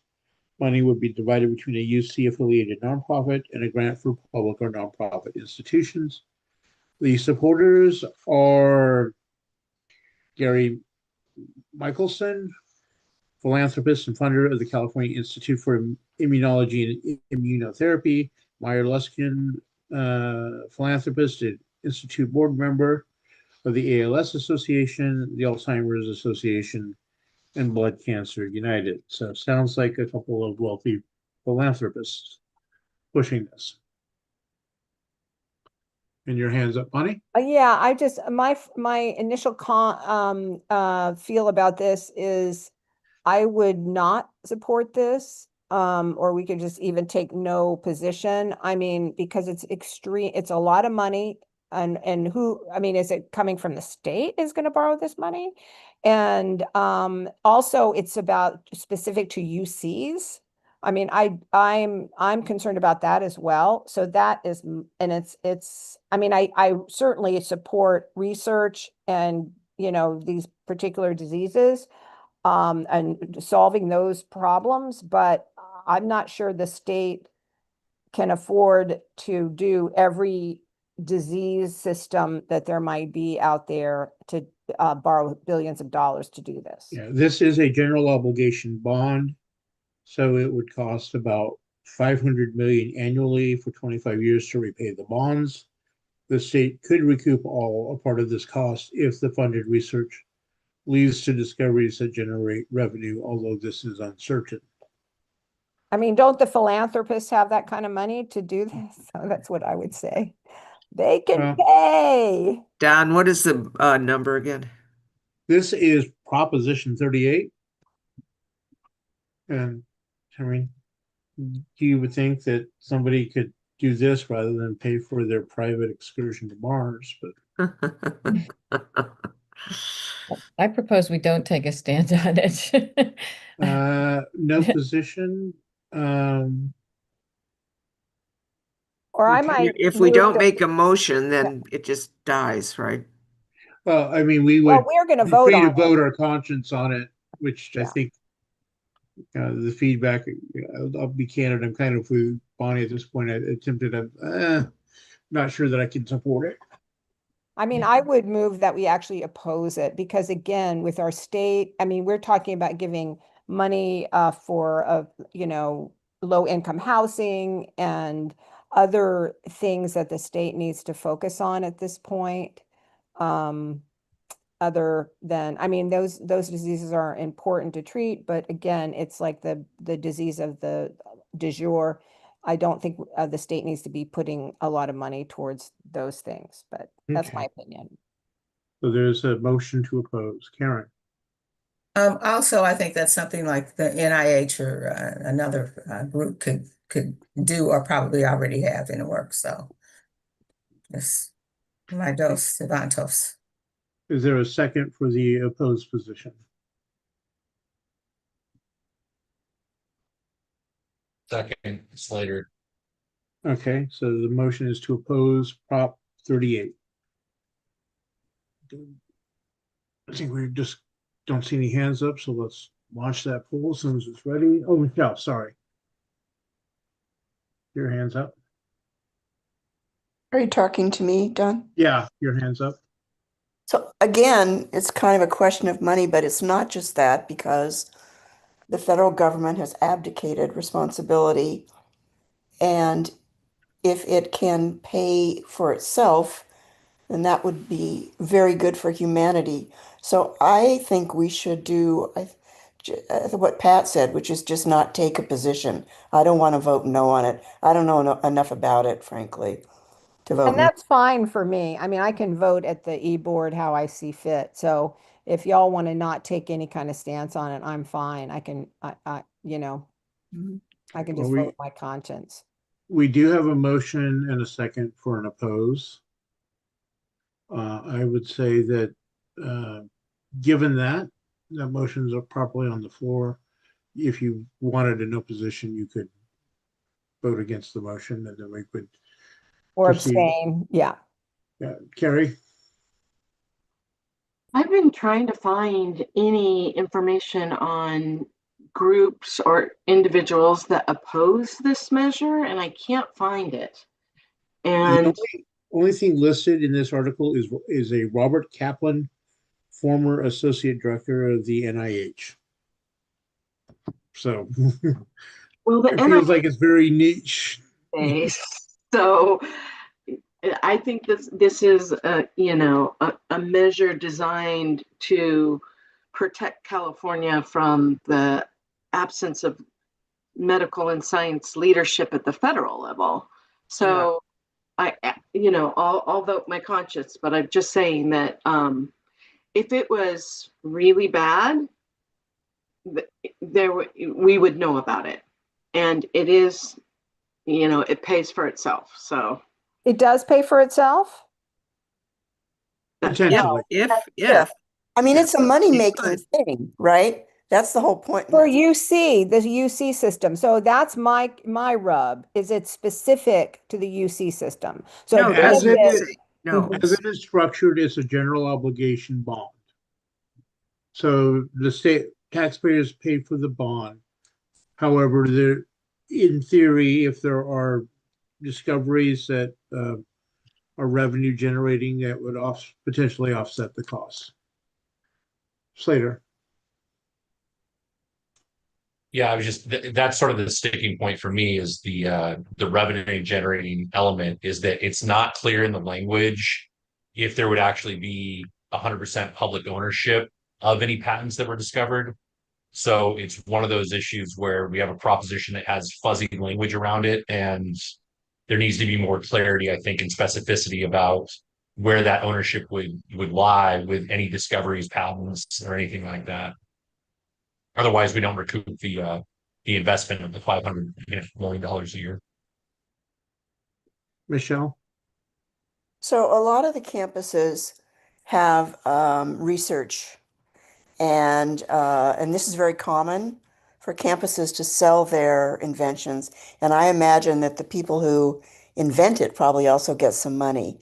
So I don't think it's ever going to be 100% back to the public. But I think that if we're talking about California as basically the fourth largest country in the world, then we need to think seriously about acting that way and coming up with, becoming state of the art, because the United States has abdicated that responsibility. Now, I'm not saying I would vote for it because as I said, I don't know enough about it, but I think on an ideological level, we're in a changing paradigm here, and we're going to have to catch up. So it's going to require new ways of thinking. I'm not there yet. I just think it's coming. Thank you. That's all I have to say. Okay. So I think with that, I'm going to go ahead and call for the question, and if we get a majority for the stated position to oppose, we will go with that. If not, we'll treat it as a no position and move forward. So with that, let's launch the poll.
Okay.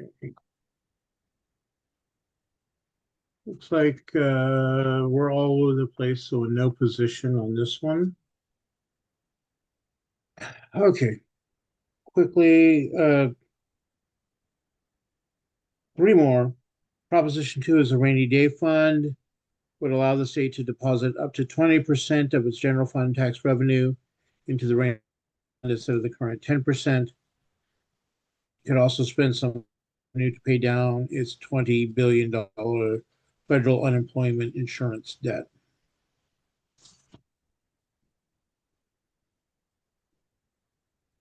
Any thoughts on this? Anyone want to make a motion?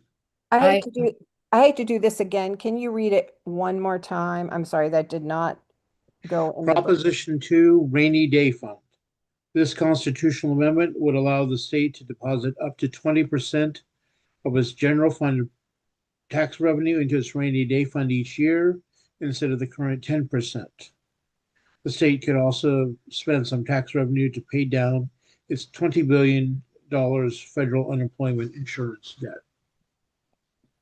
I'm gonna put a proposal to vote yes. It's supported by Newsom and the legislative Democrats, and the only opponents are the legislative Republicans.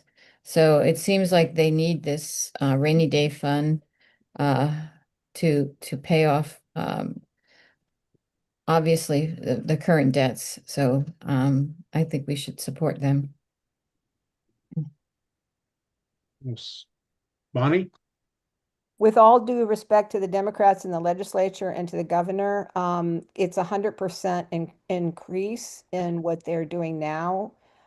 Plus, this is from the general fund, so that extra 10% that's going to go into this rainy day fund is going to come out of somebody else's pocket. So just to keep that in mind, I mean, I wish they had done more incremental work on this instead of going up from 10 to 20%. Okay, Carrie. What this does is it rolls back a GAN limit. It changes the something that the GAN folks put in place. So I'm just saying, we hear at the local level, we hear from the anti-tax folks, to give the state the option to save is what this really does. It's taking away a limit that they have now. Yeah. Was put in place by the anti-taxers. So. Kathy. If this is voluntary, if it's not required, but it's something they can do, I would support it because our taxes, because we're so heavily reliant upon income taxes, go up. You know, the revenue goes up and then it goes down and then it goes up and then it goes down. So this could possibly even out that revenue flow. Not even out the flow, but allow us to save money when the tax revenues are really high so that we have money to spend when the tax revenues are low. Okay. So I'll second the motion. Okay, so we have a motion and a second in favor of Proposition 2. Any discussion? Let's launch the poll.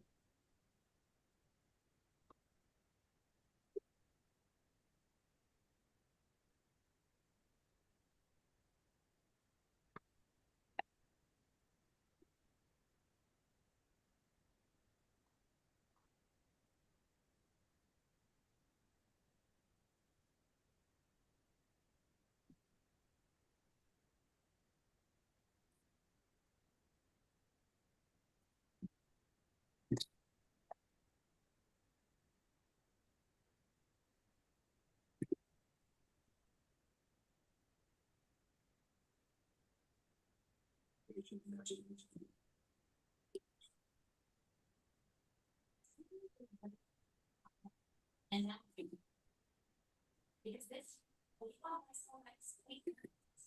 It's supposed to be 1600 yes.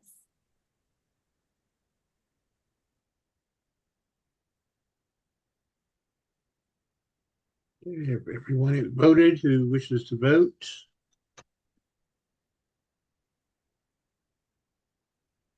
All right, we have 67% voting aye, so that's a yes. Proposition 45, expedited environmental review. This would amend the state's CEQA Act to create deadlines for environmental reviews of most housing, transportation, water, health, and clean energy projects to speed up permitting and limit the court's ability to stop or delay developments. Bonnie? Yeah, this is the one I tried to bring up earlier, and basically, Prop 45 is funded by the California Chamber of Commerce and corporate interests and would dismantle California's environmental law, the California Environmental Quality Act, otherwise known as CEQA. And it would apply to a range of potentially harmful projects, from data centers and heavy industrial projects to freeway expansions and forest clear cutting, and could result in contaminating our air and water, and also leaving us as taxpayers with the high costs of cleaning up pollution, because there would be no disclosure in when there were projects being proposed, because CEQA would be gone.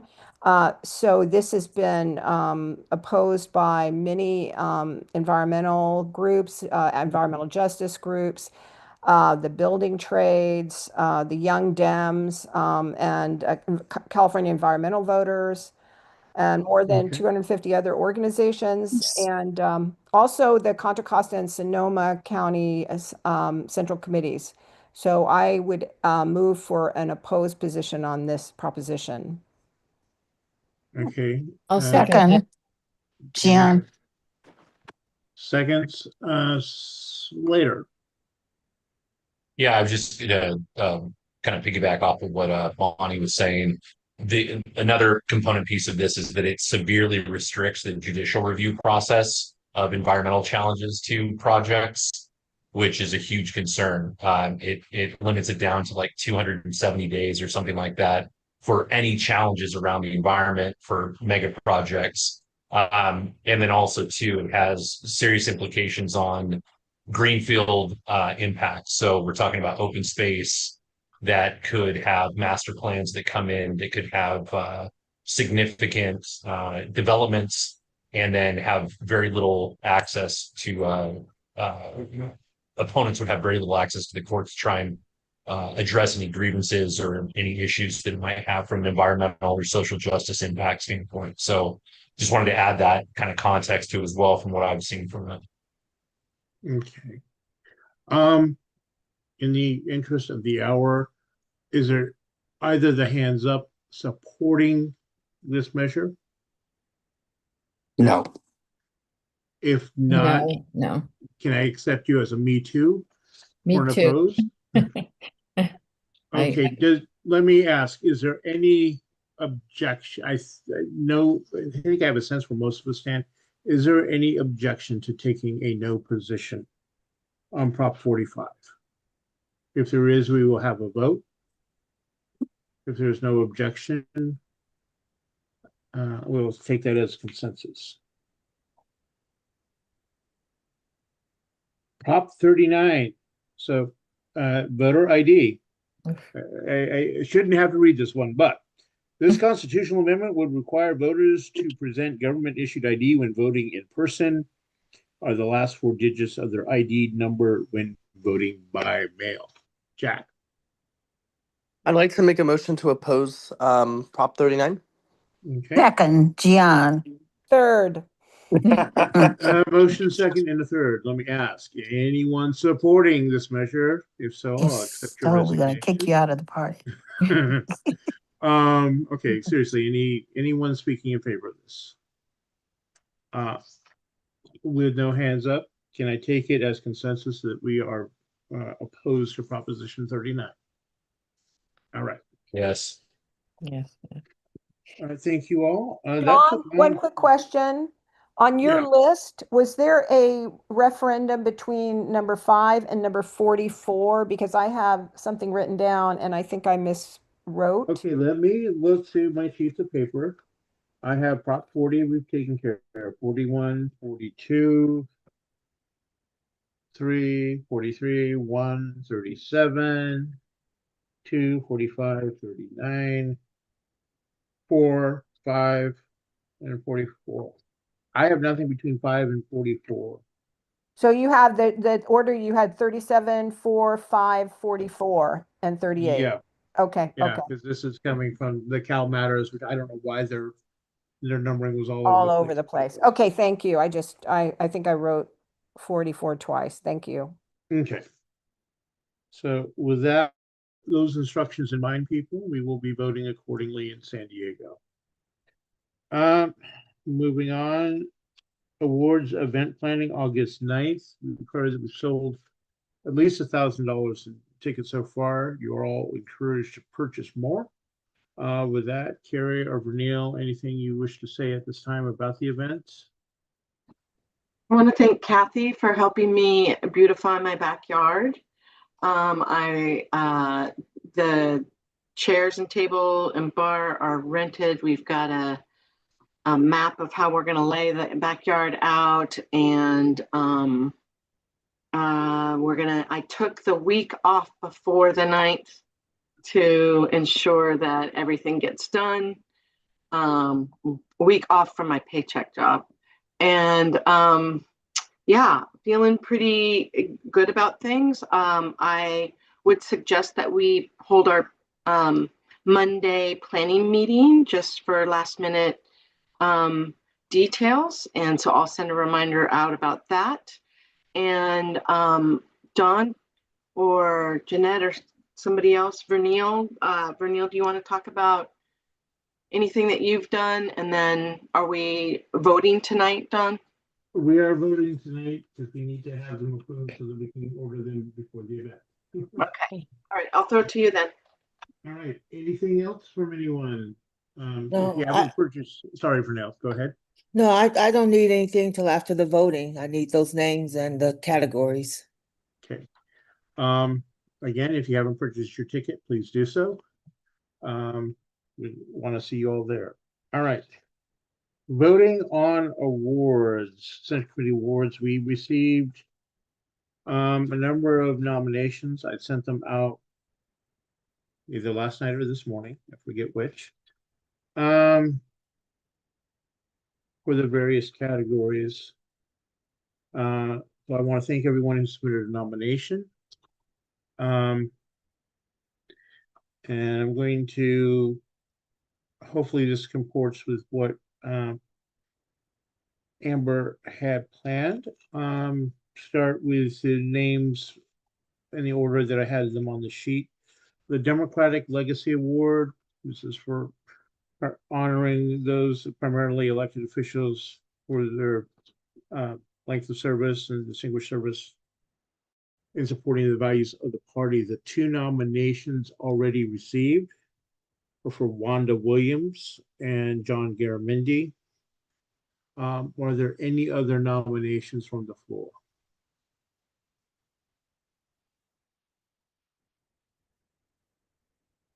Are there any other nominations from the floor? Seeing no other nominations, can we vote on the Democratic Legacy Award with those two nominees, Wanda Williams and John Garamendi?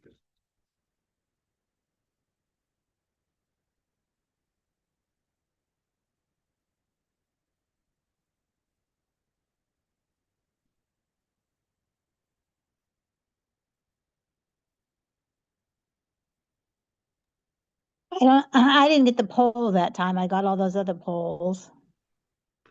If you want to send your vote in chat to Amber.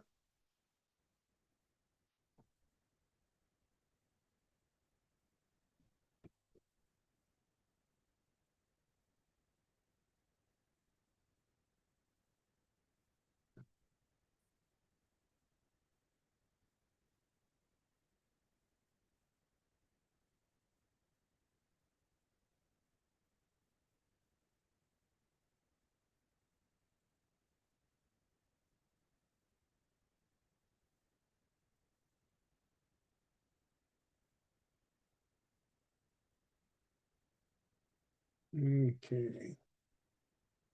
Everyone who's eligible to vote has voted or sent their vote in chat to Amber.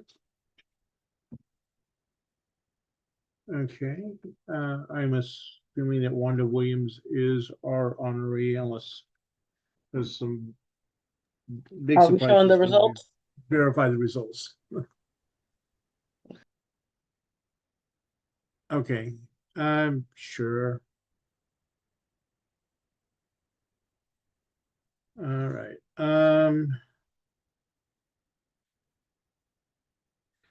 Next we have Northern Solano Democrat of the Year.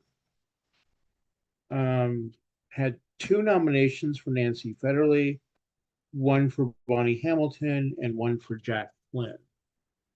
Are there any other nominations for Northern Solano Democrat of the Year? Are there any other nominations for Northern Solano Democrat of the Year? Seeing none, if we would go ahead and launch the poll.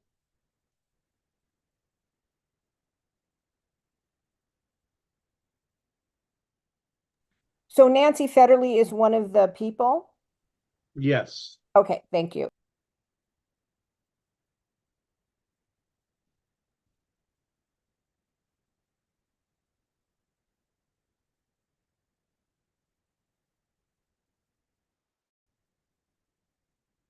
Oh, okay.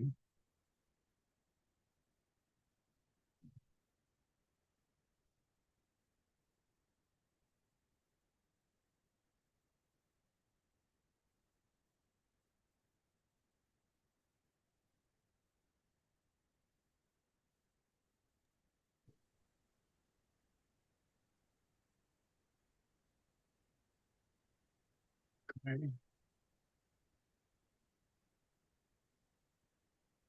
So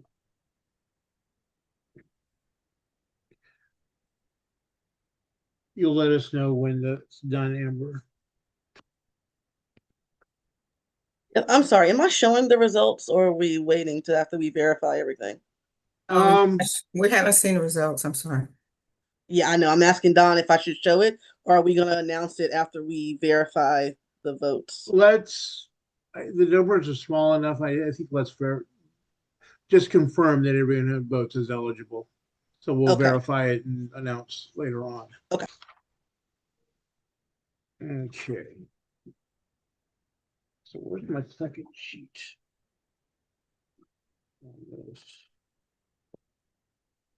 Okay, next I have Southern Democrat of the Year. Paula, sorry. Yeah, well, no, this is about Southern Democrat of the Year. So I know that someone nominated me and I thank you very much for that. But I want you all to vote for Pat Toast Smith, the woman I nominated and Karen nominated. Okay, as Eminently, and so she would actually win by acclamation unless, but I would with, that's all. Thank you. all right. Slater. I just want to say that feels like electioneering by Paula Bauer. So I don't know if we should address that before we move forward with the vote for Pat Toast-Smith. Regardless of the comments from the peanut gallery, one now Paula Bauer was nominated and 2 nominations for Pat Toast-Smith. Are there any other nominations for Southern Democrat of the Year? Are there any other nominations for Southern Democrat of the Year? Seeing none, if we could go ahead and launch that poll.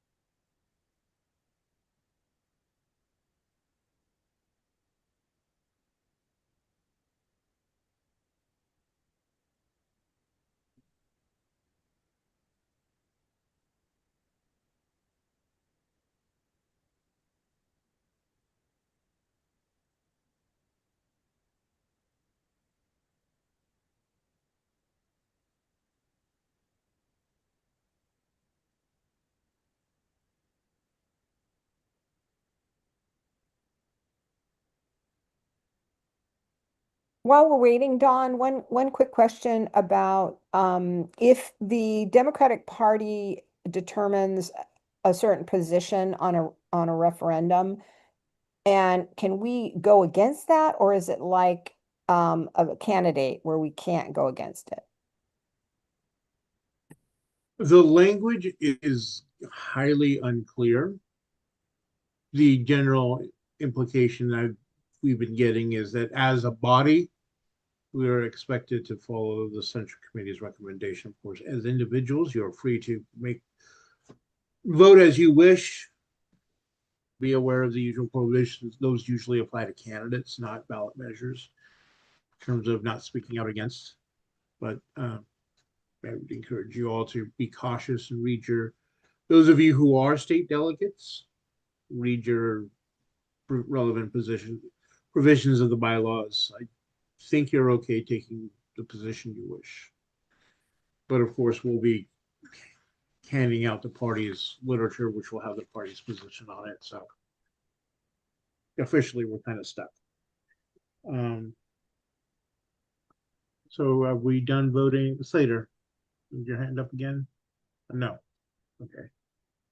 Are we done with the voting on Southern Democrat? Yes. All right. As challenging a race as that proved to be. Next up, Rising Star of the Year. 2 nominations were submitted for Audra Orr and for Amber Williams. Can I just say kind of quickly, this is a very awkward situation because I'm the information research officer.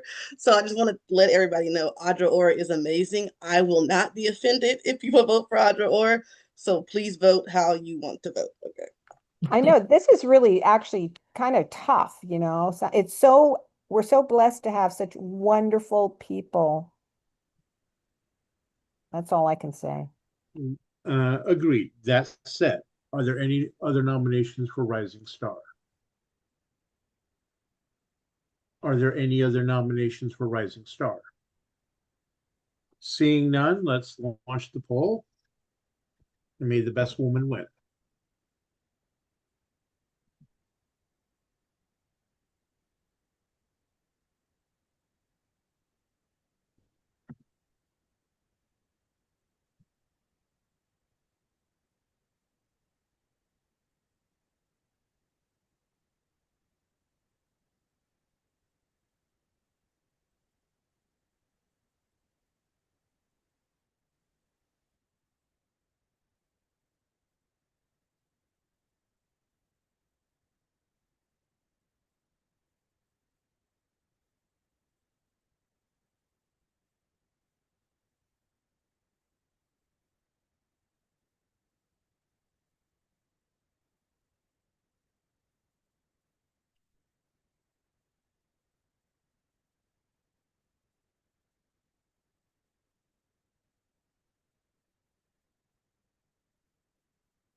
Are we still voting on Rising Star?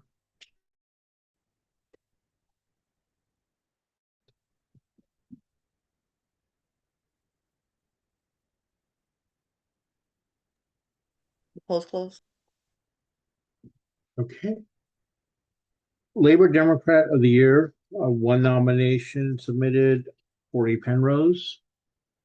Are there any other nominations for Labor Democrat of the Year?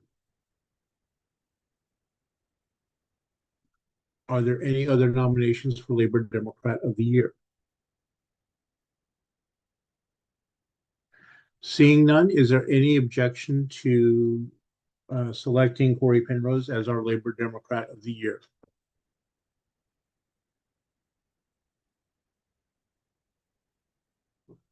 Okay, we will select Corey Penrose as our Democrat of the Year. Moving on to the Wyman Riley Achievement Award, there's one nomination for Miguel Castillo. Are there any other nominations for the Wyman Riley Award? What is the category? The Wyman Riley Lifetime Achievement Award.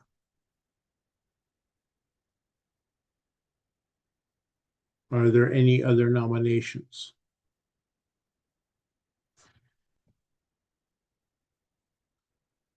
Okay, seeing none, is there any objection to selecting Miguel Castillo as our Wyman Riley Award winner? All right, seeing none, he is our honoree for this cycle. Awesome.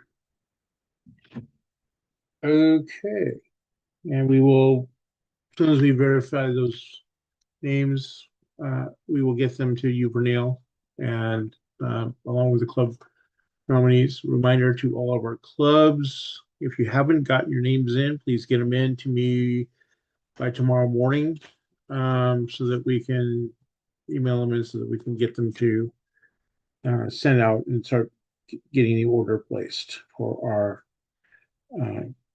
recipients. Next, I'm sorry, I was distracted from who got the Rising Star Award, or is that going to be? I don't think I validated. heard anybody. It will We be will be- validated later? Yeah, we Yeah, haven't as we verified. said, it. any of the contested races, we're going to verify that all the votes came from eligible voters. Oh, for all of them then? Yeah, for all the contested races. Oh, okay. And the next, okay, so back to the next item, approval of the Nation Builder subscription. I believe Amber indicated that that's 336 for a year. Is that correct? Yes. Okay. And that helps us do all of our website and other technology. Anything you wish to add to that, Amber? No, it's pretty standard. It's our website, e-blast, anything like that. Okay, so it keeps us functioning. Paula? I move that we approve paying the Nation Builder bill. I second it. I second it, Karen Rogers. Okay.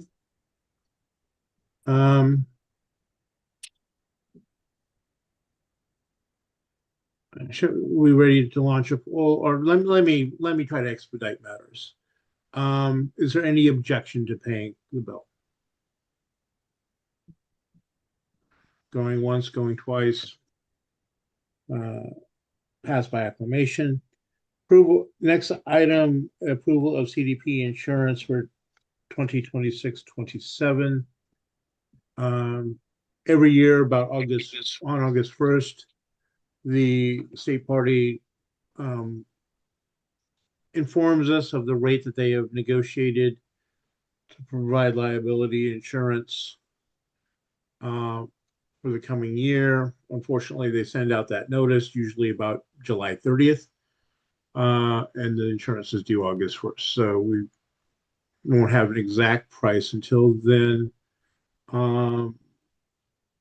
Karen, do you recall what the price last year was? Yes, it was about 600 to 650. So I'm sure it may go up this year. So I'm saying if we can approve at least $800 so that we can pay it when it shows up on July 30th. Okay, so that's a motion to approve. Move to pay up to $800. Yes. Okay, is there a second? Second. Okay. Is there any objection? Going once, going twice. Okay, we'll approve that, deem that approved by acclamation. Okay, the next item we had was the letter from the Greenbelt Alliance, which I sent out to you right before the meeting began. And they are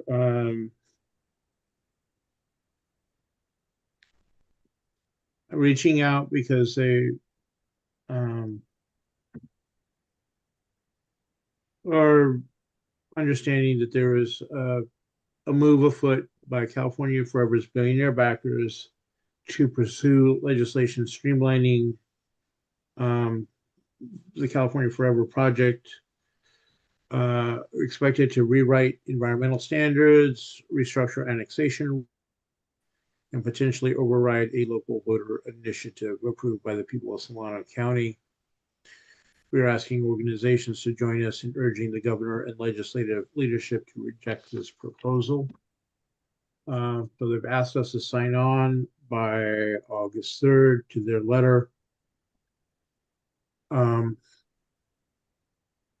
So I'm bringing it before the membership to discuss. And if you have a proposal, Bonnie. I mean, I move that we sign on to this letter. I've heard this being discussed that I don't know if there's an author, but I heard that it might be a trailer bill from the budget, and I just think it is really nefarious to do this, to kind of go in front of our back or behind our back, but really in front of it. But anyway, it seems so motion arrogant. to oppose. I second. Right. Michelle. Okay. Or to support the letter. Yeah. Yeah, sign Support on the to letter, excuse me. Yeah. No worries. Support the letter opposing the last minute deal. Jack, when your hand was up. Oh, yes, you took your hand down. Oh, sorry, I just loaded, but I was going to second Bonnie's motion, but just in support of what Bonnie said. Okay. Gary? What NRDC heard today, it's super egregious, and they're rolling back citizen measures, protecting the farmland and open space, and so it is just a big giveaway to the California Forever folks to take most of the barriers away that have been protecting our farmland. And I know when it's announced, I'll be doing press around it for NRDC opposing it. So I think we should sign on to the letter. Okay, Slater? Me too. Just reinforcing everything that everybody else said. Okay, so we have a motion and a second to sign on to the letter from the Greenbelt Alliance. Any further discussion? Seeing none, is there any objection to that, taking that position? If there is objection, we'll move to a vote. If not, we will deem the motion passed by acclamation. Seeing no objection, motion passes. And we will get that moving forward. All right. Moving on to the election of officers. As the results of the primary have been certified, our terms are up for the previous 2 years for re-election. So it's time to re-elect our officers. or elect new officers depending on the membership's preference for the coming 2 years. So with that said, we're starting with the office of chair. Paula, I see your hands up. I nominate Don Lowry as chair. I second that. This is Carrie. Okay. Bonnie, I see your hands up. I was just going to second. Okay. Are there any other Can I do a nominations? can I do a third, Don? No, Any only other I can do nominations? that. All right, I'll do a fourth then. Are there any other nominations? All right. I guess I'm a glutton for punishment, but I will accept. Thank you all. You sure are, Don, for sure. Northern Vice Chair. Are there any nominations? I'm sorry, real quick, Don, do we not need to have the names down Uh, for the if officer we, elections? if we're, the motion was by acclamation, Got it. Okay. so we will have the poll if we are contested. Nomination for Northern Vice Chair, Karen. Yes, I nominate for Neil Brumfield. And I'll second that if Reneel is Okay. willing to be tormented for another term. This Um, way, I'll accept the nomination. Thank Are you. there any other nominations? No. Are there any other nominations? No, we love Vernil. Okay. Last call. Are there any other nominations? If that, we'll entertain a motion to accept Vernil as our Northern Vice Chair by acclamation for another 2 years of excellent work. And obviously she loves us. All right. Thank you all. And thank you, Vernil. Southern Vice Chair. Are there any nominations? I know Kathy Carriage. Oh, I'm just gonna nominate her, so I second it. Kathy Carriage. Okay. Are there any other nominations? Are there any other nominations? Are there any other nominations? If not, entertain to elect Kathy Carriage, Southern Vice Chair by acclamation. And I'll accept. I'll accept. Yay. Okay. Next up is our secretary. Are there I any nominate- nominations? oh. Who? I nominate Paula Bauer. Y'all are all over the place. I'll second it if that's what Paula wants to do. Yeah, someone else could be parliamentarian. I'll be secretary. I like taking notes. Okay. On the Is other there- hand, if there's someone who wants it, speak up now, because I can also I can not be anything. We Are both. there any other nominations for secretary? Are there any other nominations for secretary? Are there any other nominations for secretary? Okay, seeing Michael, none. do you want to be secretary? Michael Brayman, I'm talking to you. No. I think we've closed our nominations. And Paula is our secretary. Nominations for treasurer, I nominate Karen Rogers. Second. Thirds. Third. Fourth. Karen, do you accept? I do. Are there any nominations for treasurer? Are there any other nominations for treasurer? Are there any other nominations for treasurer? Seeing none, move to elect Karen Rogers, our treasurer by acclamation. Moving on to information resource officer. Are there nominations for information resource officer? Can I nominate Amber? I Amber, second. I second. I third. Second. I fourth for Amber. Amber, we love you. You cannot say no. We love you. Okay, are there any other nominations for information resource officer? Are there any other nominations for information resource It's officer? really fun. Somebody else wants to. Are there any other nominations for information resource officer? All right, seeing none, Amber is elected by acclamation. Finally, moving on to parliamentarian. Are there any nominations for parliamentarian? I'd like to nominate Nominate Anna Jack. Patera. I see Jack Flynn has expressed interest in the chat, so I'd like to nominate him. Second it. Okay. There was another nomination that was drowned out there. Was that nomination coming forward? I Yes. would also support Jack Flynn as parliamentarian. And Okay. Gian, did you say somebody?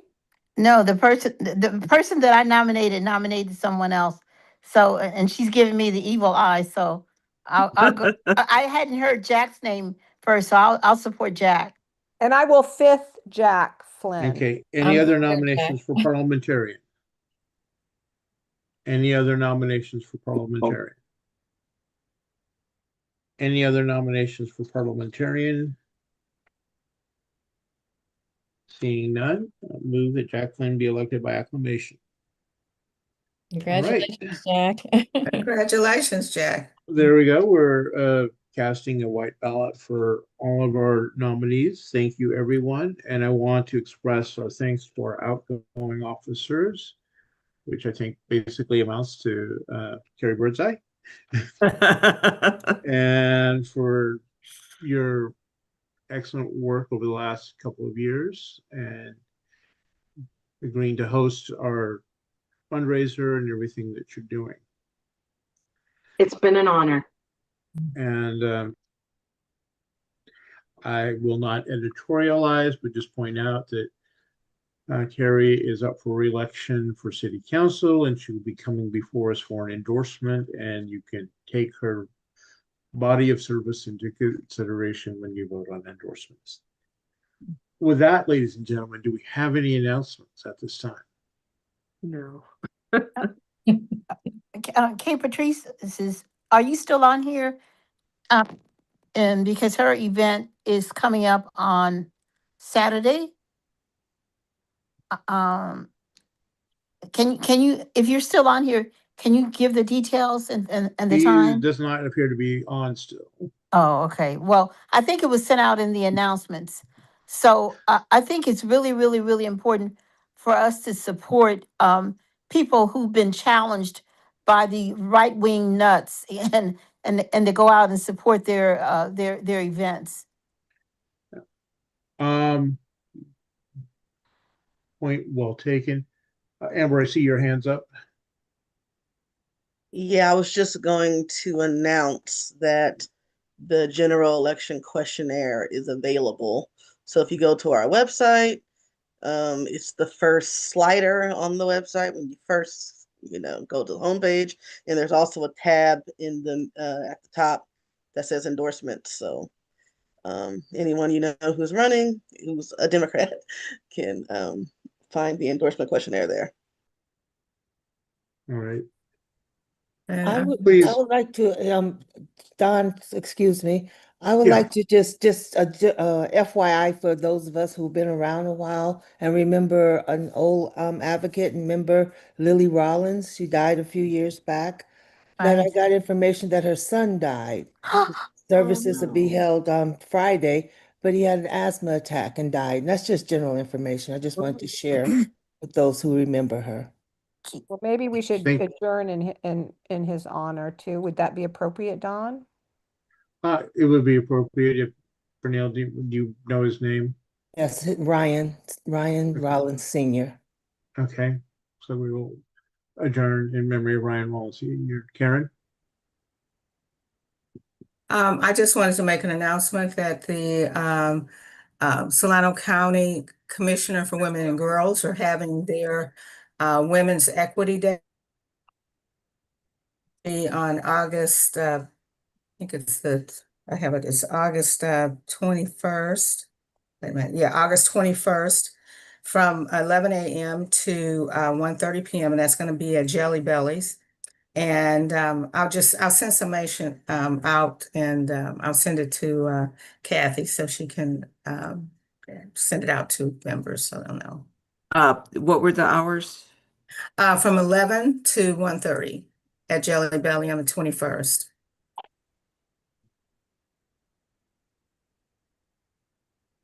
It's Women's Equality Day luncheon. Celebrating 100 years of the celebrating 100 years of American women's right to vote. Okay. All right, thank you. Do you want to encourage everyone, if you know, or those Democratic candidates who are running for office, please encourage them to fill out the endorsement questionnaire, as Amber stated. And we'll be doing those endorsements next month, following the close of filing.